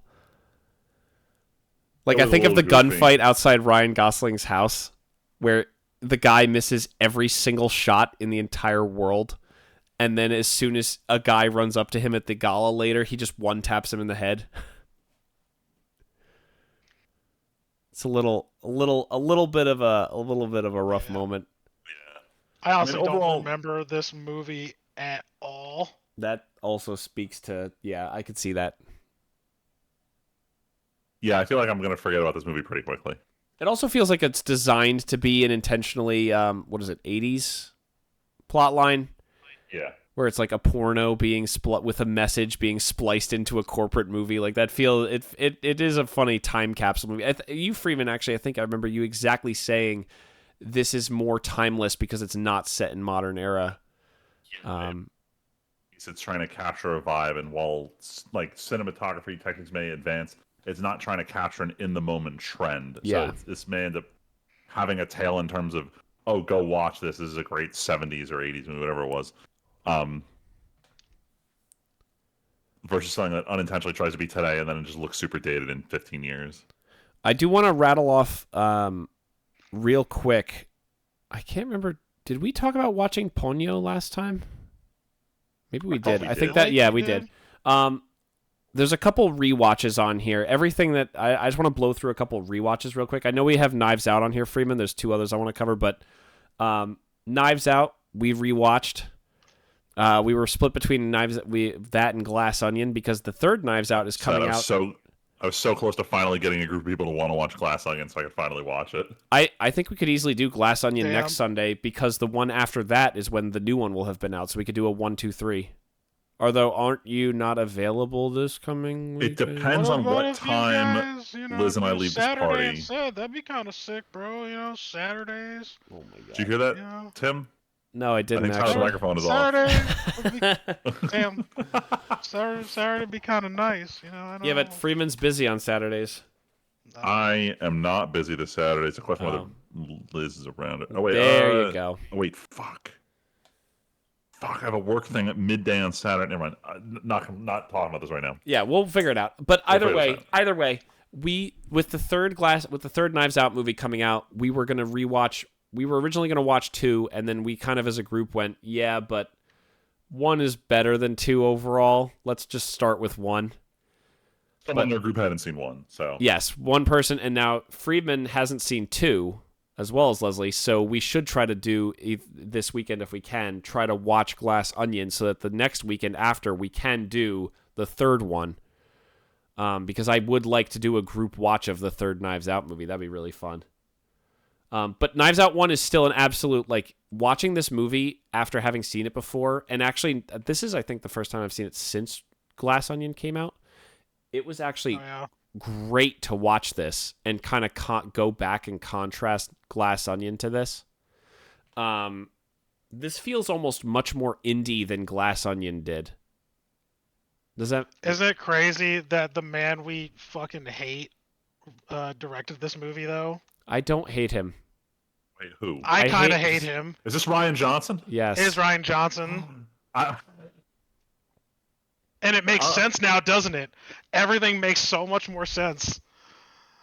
Oh my god. You're like, oh my god, it is Ryan Johnson. I'm glad he's spending his time on this. I like how the descriptor guy we hate is enough for me to know the director. Yeah. Is that some crazy shit, though? Damn. I think Knives Out 1 is fantastic. And Knives Out 1 is great. I think I rated it like a 4. I gave it a 4.5. Yeah, Knives Out 1 is actually a really good movie. I just think having these twists on the mystery genre is just so fun and works so well. And Knives Out 1 is just like one of the best mysteries because I love the takes on the mystery where in this case we know it's both a murder and not a murder, but how do we cover up that it's not that it's a murder-ish accident, not murder thing? The other thing that actually none of us added to the list, but I do want to talk about it. I know I bring it up all the time, but Back to the Future. We all went to that IMAX 40th anniversary showing. Yeah. I did see that since the last episode. Good. That was super fun and special, and I'm glad we all got to do that together because this is probably my favorite movie of all time. Still 5 out of 5. Still not a 5 out of 5, 4.5 out of 5, but a perfect movie watching experience. It's not built for IMAX, so it was just big and stretched, but hearing Power of Love blast over that, like it was a great moment, so I appreciate going to that. Get the freaking calm, Woody! That was... He's sick! He's sick of the adventures! And then the last rewatch I did, Leslie and I were hanging out a couple Fridays ago, and she had never seen Godzilla -1, which is the movie that we all watched together.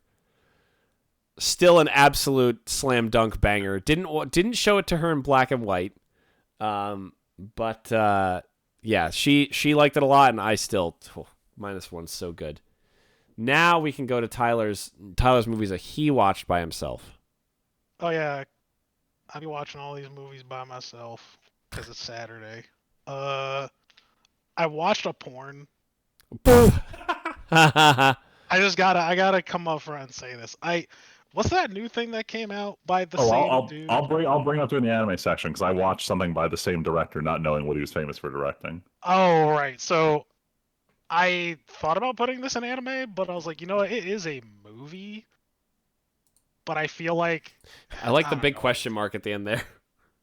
Whatever, man. It's more of like a short film. It's like sub an hour. That's why. Yeah, I think it's like just shy. Which is funny because if you cut out like the actual porn bits, it's like a half hour.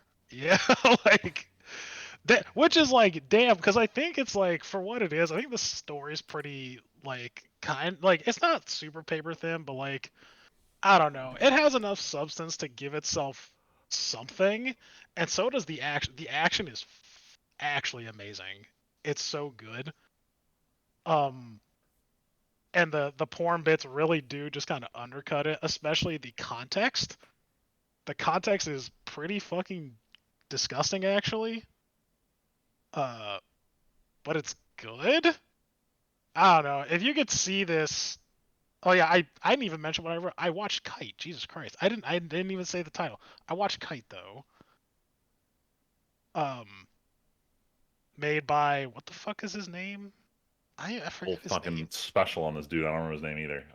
I don't know. I heard that he came out with this new thing, and so I was talking to a friend of mine about it. So I was like, you know what? I haven't seen Kite in like forever, and I actually saw it like, oh my god, I saw it like back in high school, like when it first came out. But I saw it like cut, so I was like, oh, how bad could it be? So I went and found the uncut version. I was like, wow, this is literally just porn. Like, it's not adding any sort of substance here. Um, Got that crazy old '90s animation, right? yeah, which is really funny because like, dude, it looks incredible. Like, it looks really cool. The action looks really cool, and then like the porn bits, like where they're fucking, and I'm just like, wow, this actually looks terrible. Like the animation of everybody fucking looks terrible. This is awful. And so that being said, like unironically, as me self-proclaimed big titty anime expert, don't watch that version. It's not very good. Oh. If you could find like the edited version that's only like a half hour, save yourself some time. You might lose some context. I think I can't remember how it actually is, but like it's really not. You're not missing shit, dude. um, I also watched. I'm like gonna finish it, I guess, but my buddy told me about a Kite live action movie. That is not a porn, I swear to you. Um, and it has Samuel Jackson in it. Get out of here. I What? swear to you. And From he played. 2014? Do you know anything about the original Kite movie? No. Oh, good lord, he's in the trailer. I just know there's guns and I know there's sex. Okay, so for context, and I'm going to explain why those sex scenes are fucking heinous. Also, trigger warning for those at home. We'll bring up SA stuff basically and grooming because that's what I thought was really weird because Sam Jackson is playing the same character in Kite. Like in Kite, the guy's a detective and he grooms this kid basically. I think I don't know how old she is in Kite, but it's implied that like he like brainwashed her and like kind of and essayed her to like become this like assassin that he just sends out and kills people. And I'm just like, wow, this is gross. And I'm like, and Sam Jackson, you're playing this character, huh? Wow, holy fuck. It was really weird, and I don't like it. There's none of that in this. They reframed the motivations and some of the story beats. Uh, and like some of those things actually make a little bit more sense, or not even more sense. They give more context to the story. That kind of wish was in the original one. I don't think they had anything to do with the original source material at all. That being said, Guy has a um, 0% on Rotten Tomato. Go. it's really bad, dude. It's bad. It's really bad. I think I'm gonna finish it anyway because I only have like a half hour left in it. But it's not good. This is a definite miss. Do not. I just was watching it because I was like, oh, Sam Jackson is in it, and I'm pretty sure I could just watch this while I'm cooking, which is what I did. And guess what? It was not worth my full attention. So yeah. Now you know what movies are really good. I don't know if I'd ever recommend them to you guys. Maybe you, Tim. Have you ever been a fan of like westerns at all? Have you ever seen any of those Sure. spaghetti westerns? Long time, not Uh, recently, but yeah. so I don't, you might be aware. You know that some of those westerns are based off of like some Kurosawa films, right? Yes. So a few dollars more, the Sergio Leone western with Clint Eastwood, uh, definitely, and I'm pretty sure he even came out and probably said this, but heavily inspired by Yojimbo. And I'm on my like now that I have HBO and they have the Kurosawa films, like I've been trying to watch as many as I can. at least that I can stomach before I decide to get tired of them. Kind of like I did the spaghetti westerns, but Yojimbo was fantastic. Nice. It was I think very I added it to my watch list after you reviewed it. Yeah, I really like this movie, and if you're out there listening and you liked if you actually liked A Fistful of Dollars and you want to watch a samurai version of A Fistful of Dollars, then this is it. So Tyler, here's a question: should I watch Fistful of Dollars first? Because I also still haven't seen that. What should I do first? It doesn't matter. I mean, if you want to watch Yojimbo first. It's older and it came first. Okay. Yojimbo came first, and then Fistful of Dollars. Okay. Off. Have you seen Good, Bad, and the Ugly? Nope. Dude, I know that's in the list. Like it's all of those movies that I want to watch. I'll go down the list of iconic Western movies again. There's still some ones with what the hell is his name? He's the Duke. They called him the Duke. Why am I blanking on his name? I don't know. But he did a bunch of westerns too that I saw only one of them, and I was like, I need to see the rest of them. But he's as big as like Clint Eastwood was. So that was good. I also watched Caught Stealing, which is to whiplash into a much newer movie that came out actually this year. Not a fan of like Austin Butler stuff, but this movie gave off big oh my god, Freeman, director of Baby Driver. Oh, Edgar Wright? Edgar Wright. It gave off like big Edgar Wright vibes without it being an Edgar Wright movie. Speaking of Edgar Wright, not to detour for more than a second, but we never actually figured out Running Man, Tyler. Oh, I almost mildly lost interest, to be honest with you. I'm okay with that. I'm just saying, Freeman and I talked about it the other day, and I was like, never mind. Up for waiting for it to release on streaming and then get together to watch it. I'm down for that. I feel like I'd rather just do that. I've been hearing and seeing a lot of things that just have it's kind of waned my like wanting to watch it, my interest. So well, let's keep going on this. I just wanted to bring it up for a second. No, that's this fair. one looked interesting. Yeah, Caught Stealing feels more Edgar Wright than Running Man does, because especially when Running Man came out and I heard that he was doing it, it felt like a very off pick. But I like Caught Stealing. It's a weird, like, it's about this guy. Drug dealers, right? He does get involved with drug dealers, but it's like a little bit more than that. Like, this dude basically just has the worst luck ever. And it's like over the course of a couple days. Like, all the people that are involved, like, he did not mean to get involved with them. He decided to do a favor for a friend, and now he is involved in the worst way possible with these, like, drug dealers. So if you get a chance, I do recommend it. It's a good romp movie. Definitely gonna throw it on the list. Yeah. Make sure I do that and don't just say it. God, all right, hold on. Mini rant here because we're leaving the movie section. But what the fuck is up with Letterboxd? I open the app, it legitimately takes like 20 seconds to do. I don't know, man. Oh, so it's also doing it for you too? Damn. Yeah. Yeah, something's up with Letterboxd, I think. And don't know what to load in when you open it.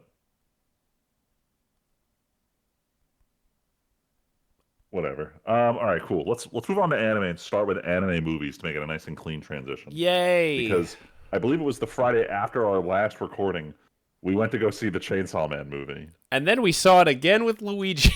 Yes, and it was even better the second time. Actually, yes. It actually was even better the second time. Did we explain to you Luigi's degeneracy watching this movie? No. What?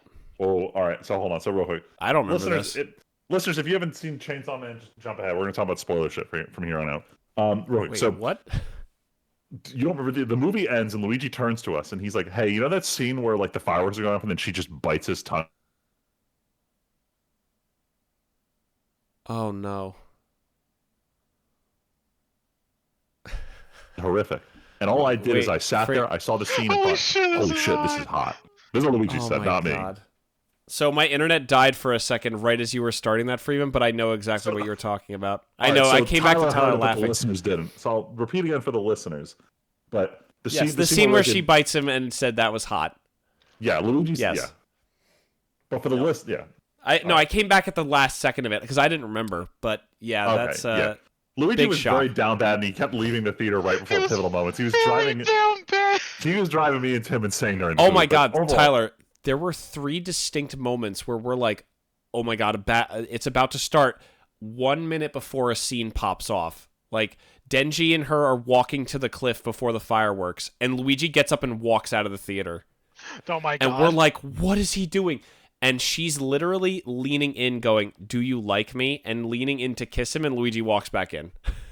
Oh my God! It was Brother, what the so fuck? frustrating. But Luigi's degeneracy aside, that movie is really freaking good. I wish it looked like the TV show, but other than that, it was really freaking good. Did I tell you guys I saw it in 3D? No. So, She saw it in Dolby instead. oh yeah. So I think that oh my God, what am I saying? I think overall it didn't really lend anything to the movie, except I did like the opening black and white sequence with it. I thought it was really fucking cool. The black and white. Oh, yes. Well, that sequence, the very opening of that sequence was just awesome in general. It was. That was actually the 3D manga to didn't, life. like, loan anything to it, except, like, that scene alone was really cool, though. If that made any sense. No, that's fair. One thing I love about that scene has nothing to do with the movie. Yeah. There's nothing that came up in the movie that was related to that scene, which I think is excellent. Let's keep building on the Chainsaw Man actual content and not just do a one-arc movie thing.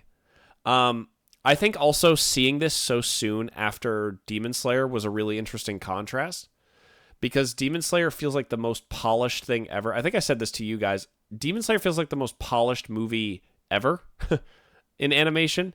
This is very deliberately going for the very Chainsaw Man, like, wild, chaotic energy. And I'm here for it.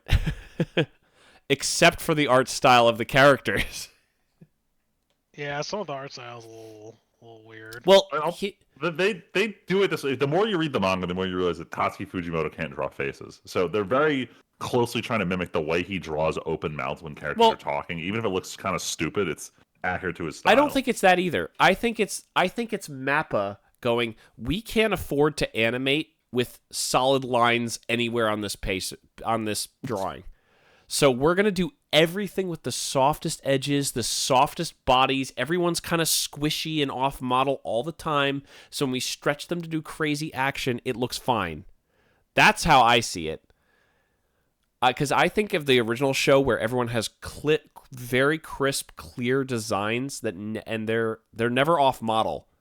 There are so many camera angles in this movie that are like, how can we stretch Reze's face to look super distorted and weird and have almost no detail on it, so she looks like a Play-Doh monster? Like, that happens all the time. Like a Play-Doh monster. I'm still waiting for once the Blu-ray's come out. I want to like, what's the term I'm looking for? Not scrape through it, but like go frame by frame on this, because Mappa has had this going for, they did it in Jujutsu Kaisen, they did it in the Chainsaw Man the show, and they did Chainsaw Man the movie, where they have a sequence where a character is running through a moving object that's falling through the sky, and neither the character nor the moving object nor the background, none of them are moving at the same speed, velocity, turning in the same...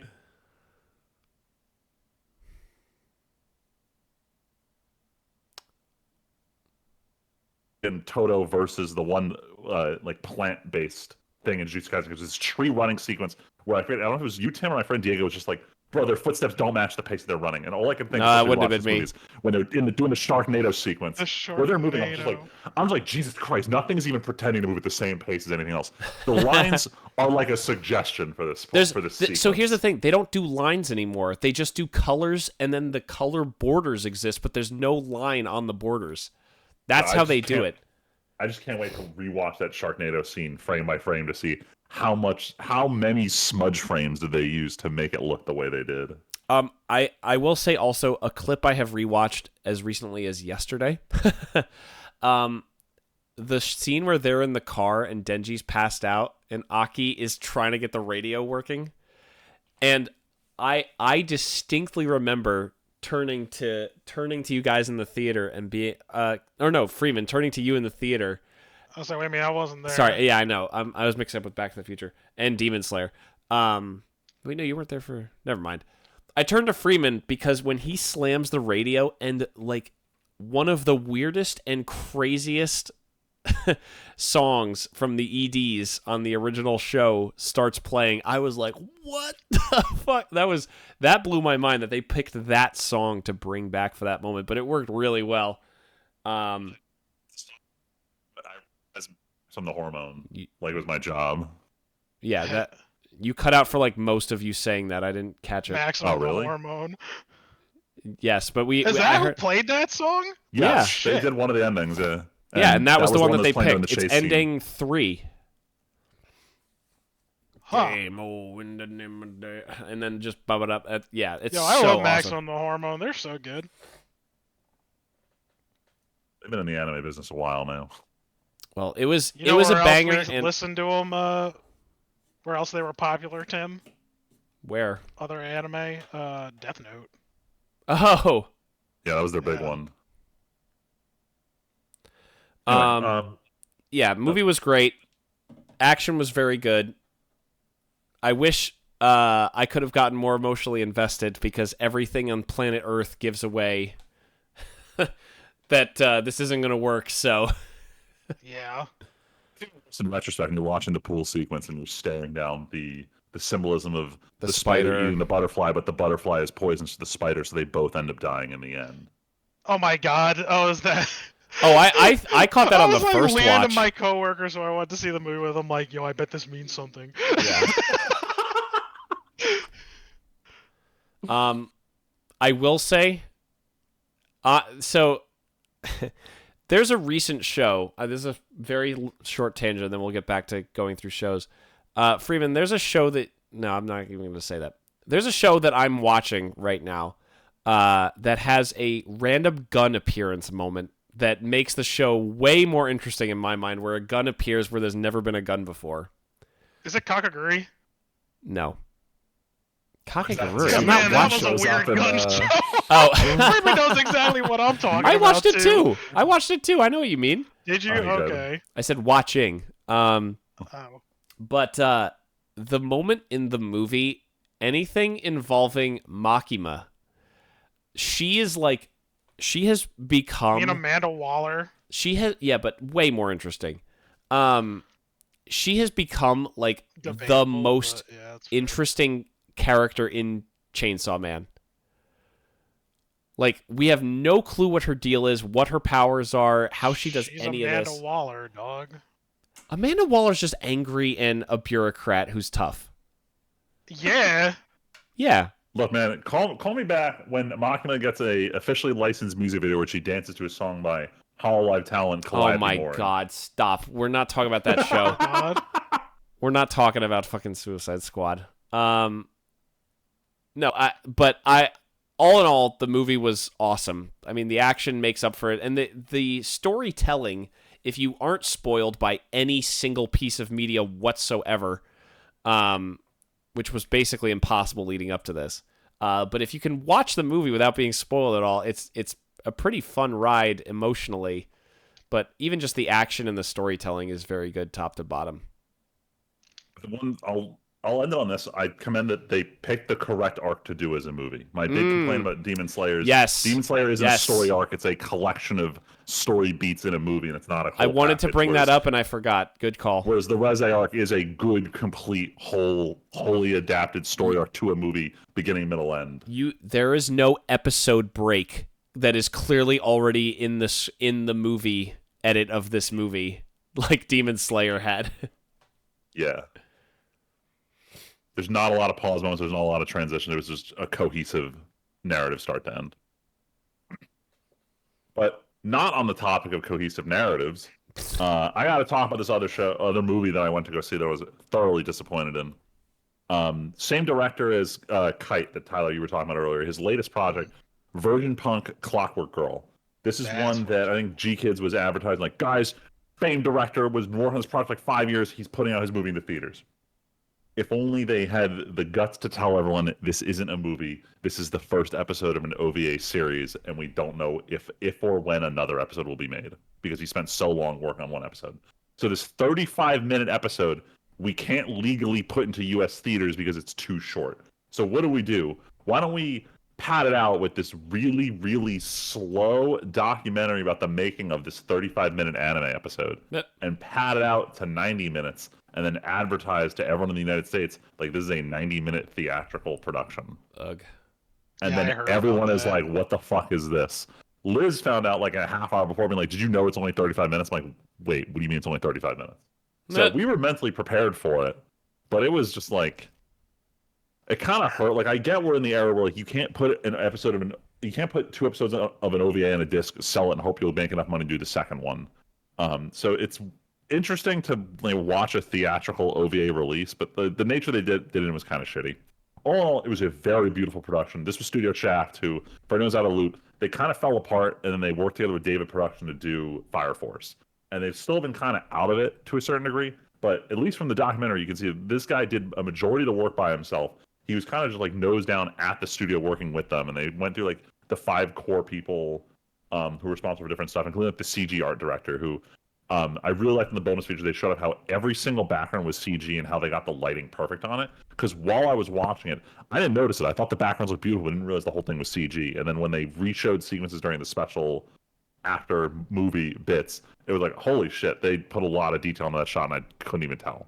So the special features gave me a newfound respect for how they produced it. But in terms of what they produced, I kind of wish I also knew he was the porn director before watching this. The plotline's super goofy. So imagine it's kind of like Cyberpunk. People are able to modify their bodies, and this girl, she was an orphan, and the orphan director got like killed by this dude with psychosis in like the early flashback. Cut to present day, she's an adult. She's this crazy hunter who's basically just hunting down people with psychosis until she gets caught by the dude who orchestrated the orphanage director's death. And he kills her and then has her put into a cyborg body that makes her look the age she was when she was at the orphanage because the dude's straight up a pedophile. And he buys the rights to her because she's a robot. I sounds like this is just the same shit reimagined for the present day. So he puts her back into service, just basically hunting cyberpsychosis people on his behalf. And the first episode was cool. There was a lot of action, a lot of crazy camera motion. It was a really detailed gun movie. I'll put it this way, Tyler. You would appreciate the attention to detail and making sure that the gun they base this on looks and acts correctly in every scene. And it was one of the things that they were going through with this sound direction where the guy's like, no, this thing explicitly fired 8 rounds. I need to hear 8 distinct gunshots in here or this is a bad scene. I was like, all right, at least the director's paying attention to what he's doing. So it was really cool. The only problem is this felt like an amazing first episode to a show, and we don't know anything about the release structure. We don't know how many episodes this is going to be. The series is called Virgin Punk, but the first one we call Clockwork Girl. And it's like, this is nice, but like, is there any guarantee there's any more payoff for this? Or am I just going to watch a 35-minute setup to something that's never going to happen? So I'm hesitant to recommend this to people. If you could watch it for free, it's only 35 minutes long. I thought it looked really pretty. So I'll give it that recommendation. But the nature of the release definitely rubbed me the wrong way. Boo. So unfortunate. Man, I feel like there's not a lot of good anime reviews for me here. So I finished Grand Blue Season 2. I will say that the second half of this season was infinitely better than the first half. The first half, I was super concerned I was watching a comedy anime that wasn't making me laugh. Yes, I remember you telling me this. And then they finally started introducing the new characters for the season, and the way they worked with the existing cast allowed them to freshen up a lot of the humor, and I enjoyed the second half way better. And they even played into the fact that the season 3 announcement got leaked the first week. So they redid the announcement, and they said, as many of you are already aware, season 3 has been confirmed. So they played into the joke with the last episode. You know what's so funny, Freeman? Thinking about how between this and Call of the Night, both shows that I would say got better in their second half and kind of turned the season around. Yeah, it's interesting they both did it the same season. But on the topic of comedies that didn't make me laugh, oh no, damn! I finished watching City the animation, and I think this may just be a case of I grew up. But like compared to the previous series the author did, Nichijou, which was still very much in the camp of this is the random XD humor. Nichijou was just way better. City it tried to narrow down its cast to real-ish people, but then the plot lines almost didn't matter at all. And it was just a lot of these one-off jokes that I just wasn't feeling in the slightest. So it may have just been me. The animation itself was phenomenal. Kyoto Animation never misses. They had this crazy sequence in the 4th episode where there's like 50 different characters doing something, and it keeps cutting in multiple like split screen effects until finally all the plot lines converge onto the same scene at the end, and it was beautiful. But outside of that, like that episode, I would go and show people just because it's wonky, but I wouldn't go around recommending the series to anyone, unfortunately. Damn. Which sucks. KyoAni, why? And then another one. I know you guys are going to tell me I told you so the second I talk about this one, but I made the mistake of watching the newest season of Uma Musume Cinderella Gray. I knew going in that the first 12 episode batch had ended. They were taking a break and they were coming back for 10 more. And I watched the first 12 episodes. And up until the end of that season, I thought this might be the best track anime I've ever watched, given that I've watched like 4 with this setup of I want to run fast. And if you ignore the whole their horses and just play it up for more jokes than anything else, season 1 was great. I actually liked it. It didn't have the pitfall that every gacha game adaptation has, where there's all these characters on screen that you, someone who plays the game, probably knows and probably wastes a lot of money rolling for. So I, the director, don't need to explain who they are or even incorporate them cleanly into the plot because you already know who they are. This season of Uma Musume didn't do that. There are like 4 key characters from the show, and they're all cleanly introduced and have story arcs within this season. And then the second half comes out. And holy fuck, they just swerve left and say, let's just introduce the entire cast of Uma Musume. You, the watcher, you don't need to know who these are because you already spent $1 bajillion on this game. Right? No? Oh Sorry, my God. guess you're just not going to know what's going on then. And that's where I am with Cinderella Gray Season 2. They introduced 20 characters in the first 4 episodes. They had 3 races, of which the main character we spent all of Season 1 getting to hang out with does not show up in any of them. I was annoyed. Oh, good. I didn't like it. They swerved. They made Pikachu face. They made me not want to go and watch the other standalone Uma Musume projects because, well, then what the fuck is this shit? Where it's like, you really, really got to play the games to appreciate any of the shit that's on screen. Not happy. Not happy at all. I got debated. I'm not playing this game. That was a big shocker. I wanted to believe. And then one more for the list here. I dropped One Punch Man halfway into episode 2. Woo!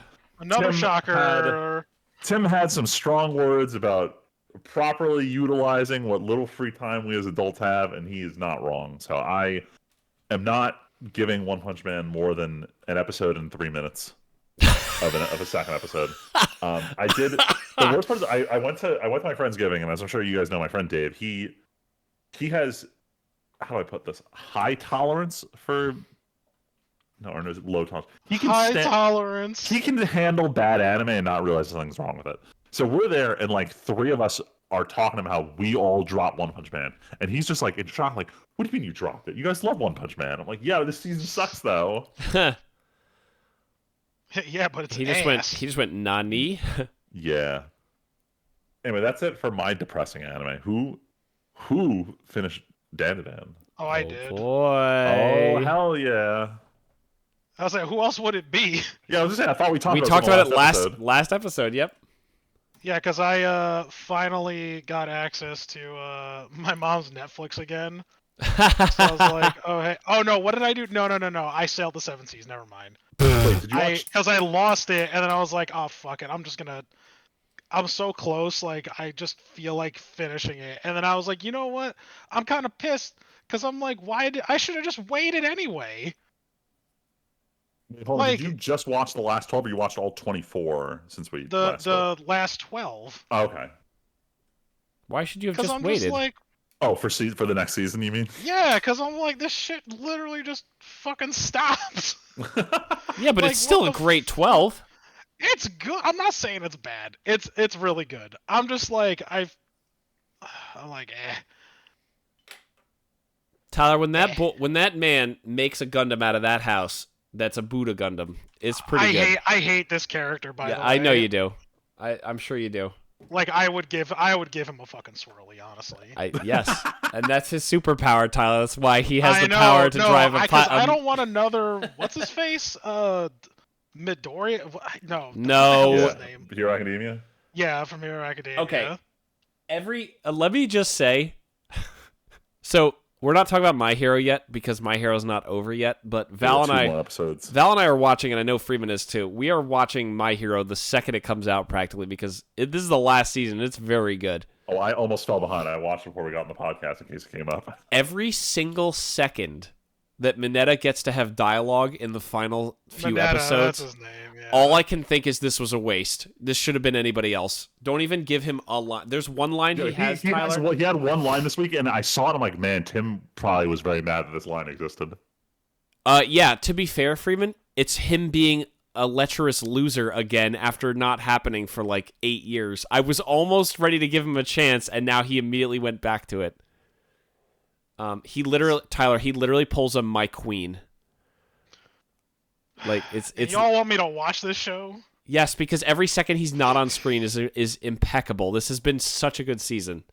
But anyway, Dan is even better than My Hero, so it's okay that you're watching Dan. Yeah, I was like, if I'm gonna do anything, I want to at least watch Dan. And I've been, like I said, I've been wanting to watch it for a while now, and I was like, I just need to figure out how to watch it because I really just want to watch it. What did I bring up? Yo, fucking the X-Japan song. Holy yes. Shit. Oh my Tyler, God. when we all watched that episode together, we were all just like headbanging along with it. It was awesome. Haunting soul, haunting. I listened to it in Japanese and English. Because they got the Dragon Force singer to do it. Yeah, they got the Dragon Force singer. I was like, yo, what the fuck? This has zero reason to slap this fucking hard. Zero. They didn't have to go this hard. But they did, so. Yeah. It was good. 10 out of 10, great show. 10 out of 10. Despite the cliffhanger, glad you enjoyed it. Despite the cliffhanger, but I'm like that doesn't detract from how much I enjoy the show though. I was going to say it's extremely good. Cliffhangers also upset me less when I know I would have watched the next thing anyway. Like, yeah, I'm not happy about a cliffhanger because I want more. It's not a good cliffhanger, IMO. Here's the thing, though. Because it just stops. I'm thinking about other anime where, like, they come back, and my first was, where were we? Whereas, like, Dan is fresh on my mind of, oh, we have this alien girl the second we come back. Like, I know what I'm looking forward to when it comes back. Yo, it's aliens or ghosts. Those are the only things they run into in the show. Yeah. The cast of characters is getting pretty big in this show. We're getting a lot of people, and I'm here for it. Once upon a time, we were watching an anime that had a lot of characters and said, don't worry, they're eventually going to break it off, and some of the characters will show up in arc and some won't. And then it turns out it was 100 Girlfriends, and I was wrong. They all show up in every episode. Yes, so we'll see how Dan handles it. We're in the era of big casts can work, Freeman, okay? So it is true. I'm watching this other anime where it has a big cast, but like they don't show up all the time. I'm not saying it's I said it was gonna be. I brought it up like a year and some change ago, and I'm still watching it. And it's a surprise. Secret show. Surprise. Secret so show. I'm keeping to it. What could it be? Time to go back through. We only have like 2. Yeah, I would hope you're not spending your life watching that shit. It's how they come before the year 2000. Only no. question I'm gonna ask. No. Okay. Actually, wait. Hold on. Ooh, it might be. No, I don't think it did. No, it didn't. Wait, we gotta. We're so far in, but Freeman, please talk about a book that Tyler and I read a while ago, and we're glad you're enjoying. So I finished reading Golden Sun, the second book in the Red Rising saga, whatever you want to call it. It's called series. Go, dog. Series. I did successfully convince the book club to read the third book before they all give up on this series. So when I host the book club in April, we're reading it. So we're taking a short break to read some other stuff. Yo, let me know when you're gonna read that. I'll join the book club. No, sorry. I think we're reading it in March because we have a Christmas book for next one. I already started this one. This is just straight up smut. Don't forget, you and Val have 2 books, Freeman. Val is misinformed. There's only one book. Yeah, but it's for the movie that you guys are gonna go see. Yeah, so it's optional. Okay. Well, now I gotta see. What are you talking about? Where are these? Well, the second book, or sorry, oh God, you don't want to, Tyler. No. A Court of Sugar and Spice. Oh my God. Wait, is that what it's actually called? Yes. Yeah, it's a Nutcracker retelling. Retelling. Is it by the same bitch? Like no, different bitch. Wait a minute. Are you serious? What? How do they get away with this? How do they get away with this? Do you know how many? There's all right. So you have A Court of Thorns and Roses. Yeah. Which is a franchise. And then you have A Court of Glass, which is something else. And now you have A Court of Sugar and Spice, which is very much just playing up to the naming trope to get people who want some romantic-y crap in the Christmas spirit, which this is. But this is one of those like shovelware. It is. Games. I mean, shovelware games. It is. There's no denying this. We looked through a list of like book talk romantasy for Christmas crap, and this was the best one we could find. Oh my God. I found one that sounded way spicier, but the problem was Liz sent the description to me because she's getting recommended like the most trash books imaginable. So she'll send me the descriptions for us to point and laugh at. But then I was looking through Amazon's top-ranked romance Christmas books. And I was like, why have I already read this shitty summary before? And I realized Liz sent me like 2 weeks ago as a joke. And I was like, am I about to unironically suggest this one about this elf who's mad at her parents, so she invites a bad boy to Christmas? I hate this anyway, already. Oh, you Golden should. Sun, very good. Super mega butthurt about the ending. Wish I could just read the next book right now. I love this book. I have no idea where they're going with any of this. But at the same time, I said the same thing at the end of Red Rising. Tyler, Val especially was saying all of book 2. Darrow keeps saying he's going to deal with stuff tomorrow, and it's going to come back and bite him. And I'm like, oof. What do you think book 3 is about to be? As far as like, I think what do you Alexa... think the second? What do you think this quadrilogy is about to be? Well, that's also. Dude. I think Alexa was slightly ahead of me for a good chunk of this, purely because she was listening at 1.25 speed versus my normal one speed. But the whole time she's like, Rourke's gonna betray him any second now. I was like, don't worry, it won't happen now. It won't happen now, and then it happened. I'm like, okay. Also, did speaking of Val, real quick, has she drawn how many parallels did she draw between this and Will of the Mini so far? None. Bullshit. She has. She hasn't. I even told her, I was like, yo, this, like, when I was reading Will of the Many, I was like, this is literally Red Rising. She's like, no. I talked to Tim about it. It's not that similar. So Tyler, like, I actually Val, read some. It's very similar. During my jury selection stuff today, I was actually reading more Will of the Many. So what do you think? It's fine. I'm not very far in. It's okay. It's interesting. It is another Roman-based society, it seems. I told her, I was similar. like, honestly, I would dig this more. I want to read the second book just because, like, Val read it. It's something that we can talk about. And I don't not hate it. I think it's cool. But I told her, I was like, I think if I didn't read Red Rising already, I would like this way more. You know what's also because good though, Tyler? Is very similar and the same. What? Red Rising has spaceships and lasers, which is better. My one gripe. Yes, you're not wrong. You're very not wrong about that. It definitely plays towards my bias, and that's what I'm about to say about Red Rising. My one gripe about Red Rising, not about the first book in particular, like anything in particular, but the fact that, like, it borrows almost a little, like, on the nose heavy from its source materials, and it's like not even like Pierce Brown's not even trying to hide it, like either. He's For- like, but what if like the Space Wolves, right? From Warhammer. Yeah, exactly, from Warhammer. What if we put them in space, but we gotta give them a color though. Let's just give them black. We can't give them blue because blue's something else. Those are the high tier guys. No. They're gonna be obsidian. Oh no, yeah, we're gonna give them a badass name, Obsidians. Yeah, I like this. Like, I'm just like, dude, are you fucking serious? See, but Tyler, is there a moment where the Emperor hands his blade to an Obsidian and is like, "Go be the sickest bro I've ever had. Go win my war for me, buddy." But it has happened in Shit. Warhammer. Damn it. Literally, the Emperor dies, giving Robu Gulliman his sword, and was like, "Hey, go fly this Games Workshop flag and sell all the miniatures for me, thanks."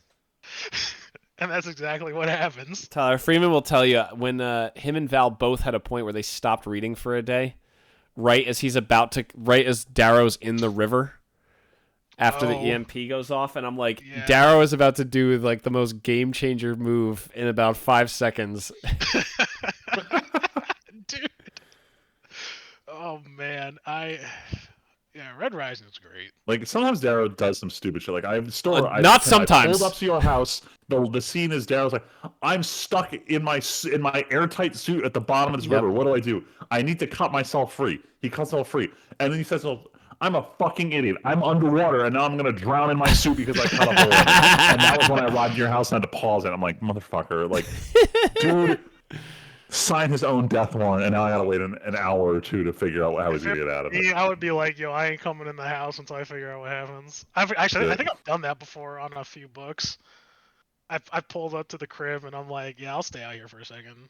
I did it once. I forget where it was. I'm like, I got 5 more minutes in the chapter. I'm just gonna wait it out. Yeah. So that's right. I'll be here for another 5 hours. I don't need to go in just yet. I'm glad you are so enjoying it, Friedman. It is a very fun time. There's the consumer part of me wants to buy that special edition. I that know. I showed you, Tim. It's $36. The Valerie inside me. Oh, I did buy it. By the way. What about inside of you? The Valerie inside me did buy a pretty the book last hardcover in the Wax and Wayne quadrilogy. If you already started in hardcover, it's less of a problem. It's well, I read these books though. I read these books, and it's more like I'm collecting them. Oh, actually, it's funny you say that, Tyler. Because you know how we have all the Dresdens in hardcover, even though I read them in Kindle. Yeah, wait, you have them all in hardcover? Not hardcover. I think Val has paper copies of. I know you have. You have a couple. I don't think hardcover, but Val has physical copies of every book. Yeah. On Sunday, we were talking about the fact that Battleground, the 12 months, comes out like right after my birthday. Mm-hmm. And I told Val I double checked. I had pre-ordered it like a month ago now. So Val goes, "Well, I need a copy to read," and pulls out her phone and orders the physical copy of 12 months. Damn. Why? She doesn't even like it. She said she does. The thing that binds members of Squad is not that we play D&D. It's that we all like spending money on fancy-looking paper. On bullshit? Yeah, you're right. I have some stuff. Take a picture of I have some stuff about that for after the podcast, but we'll get into that. We'll save that. Why don't we? Tyler? Speaking of Warhammer, why don't you take us home with your Warhammer Crusade continuing? Oh yeah, after finally being in a dry spell of like, I don't want to play video games, I played a lot of video games. What a hero. Dude. So actually to kill this, I played. What did I play? I played Uncharted 1 as like a quick side tangent. Wow, really that's a pull. Dude, this fucking game sucks. Don't ever play it. Hey, Don't Tyler, touch it. Yeah, that's the reason I dropped it. Didn't we talk about this? Because I played it on my PlayStation collection a billion years ago. Yeah. That was not a fun game to play. A lot of the combat really sucks. It's ass. It gets way too hard later. Wanted me to revisit it because I was like, okay, it's been 10 years. You've done nothing but throw shit at this game ever since you played it back in 2006. It can't be that bad. And I'm like, you know what, Tyler? Your tastes have changed. You've reevaluated Yeah, things they've in the gotten better, past. Tyler. It's okay. And I'm like, wow, for one of the few moments of my life, past Tyler has been right. That Past Tyler has been wrong about so many things, but he was 100% right about this. This game is terrible. It's a fucking miss. And I am still bold enough to even say I'm surprised that this got a sequel after this fucking game. It's garbage. It's absolutely terrible. Don't ever play it. Um, that being said, I played Battle Sector because I was like, I want to play something else. Oh, this was after I tried playing Shadow of Mordor, and I was like, this oh isn't for no. me. Yeah, sorry. Yeah, Um, no. and I got from a Humble Bundle like a bunch of Warhammer games for like $10, and Battle Sector was one of them, and it's a turn-based strategy game where it's like very close to like playing actual tabletop Warhammer. Like it's way more simplified, of course, but like instead of actually using distance, you're using it's a grid-based battle system. Um, it was pretty good. It's pretty good. You play in a campaign where you play as a faction of the Space Marines called the Blood Angels, and you fight against the Tyranids, which are these bug creatures. And the whole point is you're retaking what was lost from you from Chaos Space Marines. It was a lot of fun. It was really good. For it being like mostly dialogue, the voice acting was strangely good. The writing was also good. I was like, damn. I feel like this game should have gotten like way more attention for the amount of talent that I think went into this game. But yeah, it was pretty good. I really enjoyed it. My only problem with this game though is the DLC content. So base Uh-oh. game, The yeah, nature of it, or you're the or like the actual gameplay of it. um neither. It's the price. Oh, there you go. Um, they're like, yo, what if we actually did the Games Workshop price model on this? Oh, And get like out. each so like you get the game, it gives you two base armies that you can play with. You can either play Space Marines, and you can't change the Space Marine color, like you're always going to be Blood Angels, and then there's Tyranids. Those are the two free ones that you get.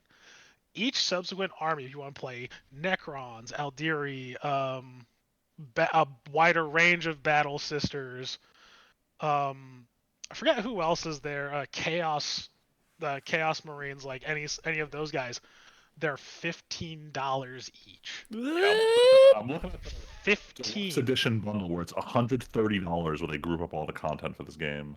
Yup. Which is weirdly enough a deal. Getting a 10% discount. It would be 144 Yup. otherwise on a $40 base game. By the way, Yep. $100 $40 DLC. base game. If so, yeah, that's another thing too. This is not a $40 game. I don't recommend this as a $40 game.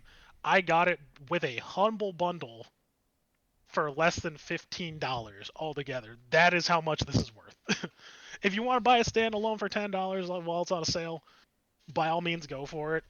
It is a really, I think it's a really good game, and I would pay shit. I would probably pay $20 for this. I think it took me 24 hours to beat the campaign, and if you wanted to just fuck around and like play skirmish matches on your own, like it's also really fun to do too as well. There are some mods, I guess, too, where people made like special campaigns and stuff. So there is some value here, but it's definitely not worth the $40 price tag for sure, in my opinion. Like the quality just isn't there for it to be a $40 game. Like yeah, sure you'll get time out of it, that's for sure, but as far as quality goes, it's not that high. Hmm. Gotcha. If that makes any sense, especially like if you want to get like any of these other armies, they're $15. Like what the fuck? They have to go and say that this is worth almost half the price of our game to add a different faction. Yeah. Like I wanted to play Necrons because I think Necrons are great. I've talked about this with you guys. Cannot play Necrons, or I could. I think I could get it on a sale. Like, because I think they go on sale for like $5 a pop. But even then, $5 a pop, I'm like, man, fuck out of here. Oh, I also realized, why don't we have this on here? Yeah, we didn't talk about how we played a Warhammer 40K game on the channel. To Oh my completion, by the way. god. Yeah, how have we not talked about this? For any of the weird members of the Timpire who exclusively listen to podcasts and aren't watching the rest of the videos that Tim has been releasing. made it to the end of the podcast now. Yeah, I made it all the way to the last couple minutes, but Spacey Marini 2. We cleared the campaign. 3 of the 40,000 Warhammers were all in one spot at the same time. Yeah. It was fun. I enjoyed playing that with you guys. I had a lot of fun with it. It was funny yelling brother and yes, doing all memeing on each dumb other. shit. I think I would like to take a break, and I would definitely like to go back and do the side stuff. I would like to do more of it after a little bit of time away from the game. I think it'd be really fun to go back and do some of the operations and things like that. Maybe do some of like the wave defense stuff. That'd be cool. That'd be fun. Let's do it. All right. But yeah, it was a good game. Games? No, that's it. Let's go to bed. This is 2 hours 20. This is a late. long one. It's almost 11. Let's get out of here. We had a lot to catch up on. Thanks for watching. Thanks for listening. There's nothing to watch. This is a picture. That's it. Thanks for listening, everybody. We'll be back probably with one more podcast before the end of the year, so that we can round out our year with our best of lists. It's always fun to do that. But until next time, my name is Timpedia. Friedman? Did not go? Did not No, not you pick didn't up go. saying it? No. Did I not say it? No, you said did. it. I said I'm Friedman. Did my mic straight just not pick it up? Nope. Literally didn't Good hear a Lord. word. Well, I'm Friedman. Good Lord. Yeah. And who else is And, here? And now you. Damn. Back for a very limited time. Big Titty Anime Expert title. I'll catch you guys next Good time. Lord. Thanks for listening.